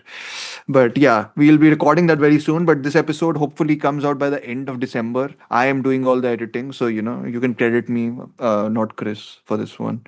And I'll put this out. But yes, thank you so much for listening to this episode. If you want us to do more episodes like this, let us know. I think the bunching stuff actually I enjoy more than individual. Of course, there are films which require individual extended discussions, but like I like the bunching for films which are more conducive to these sorts of discussions. Maybe Marty Supreme we do a individual episode on whenever we have access to it, which is not now. Also, we had planned, just last caveat before we move, had planned to put Hamnet in this episode by Chloe Zhao if we got access to it, or if Aryan joined us who has already seen it. Though I have to say, the reception that I've been aware of, the film's been getting, and Aryan has told me, has been very worrying.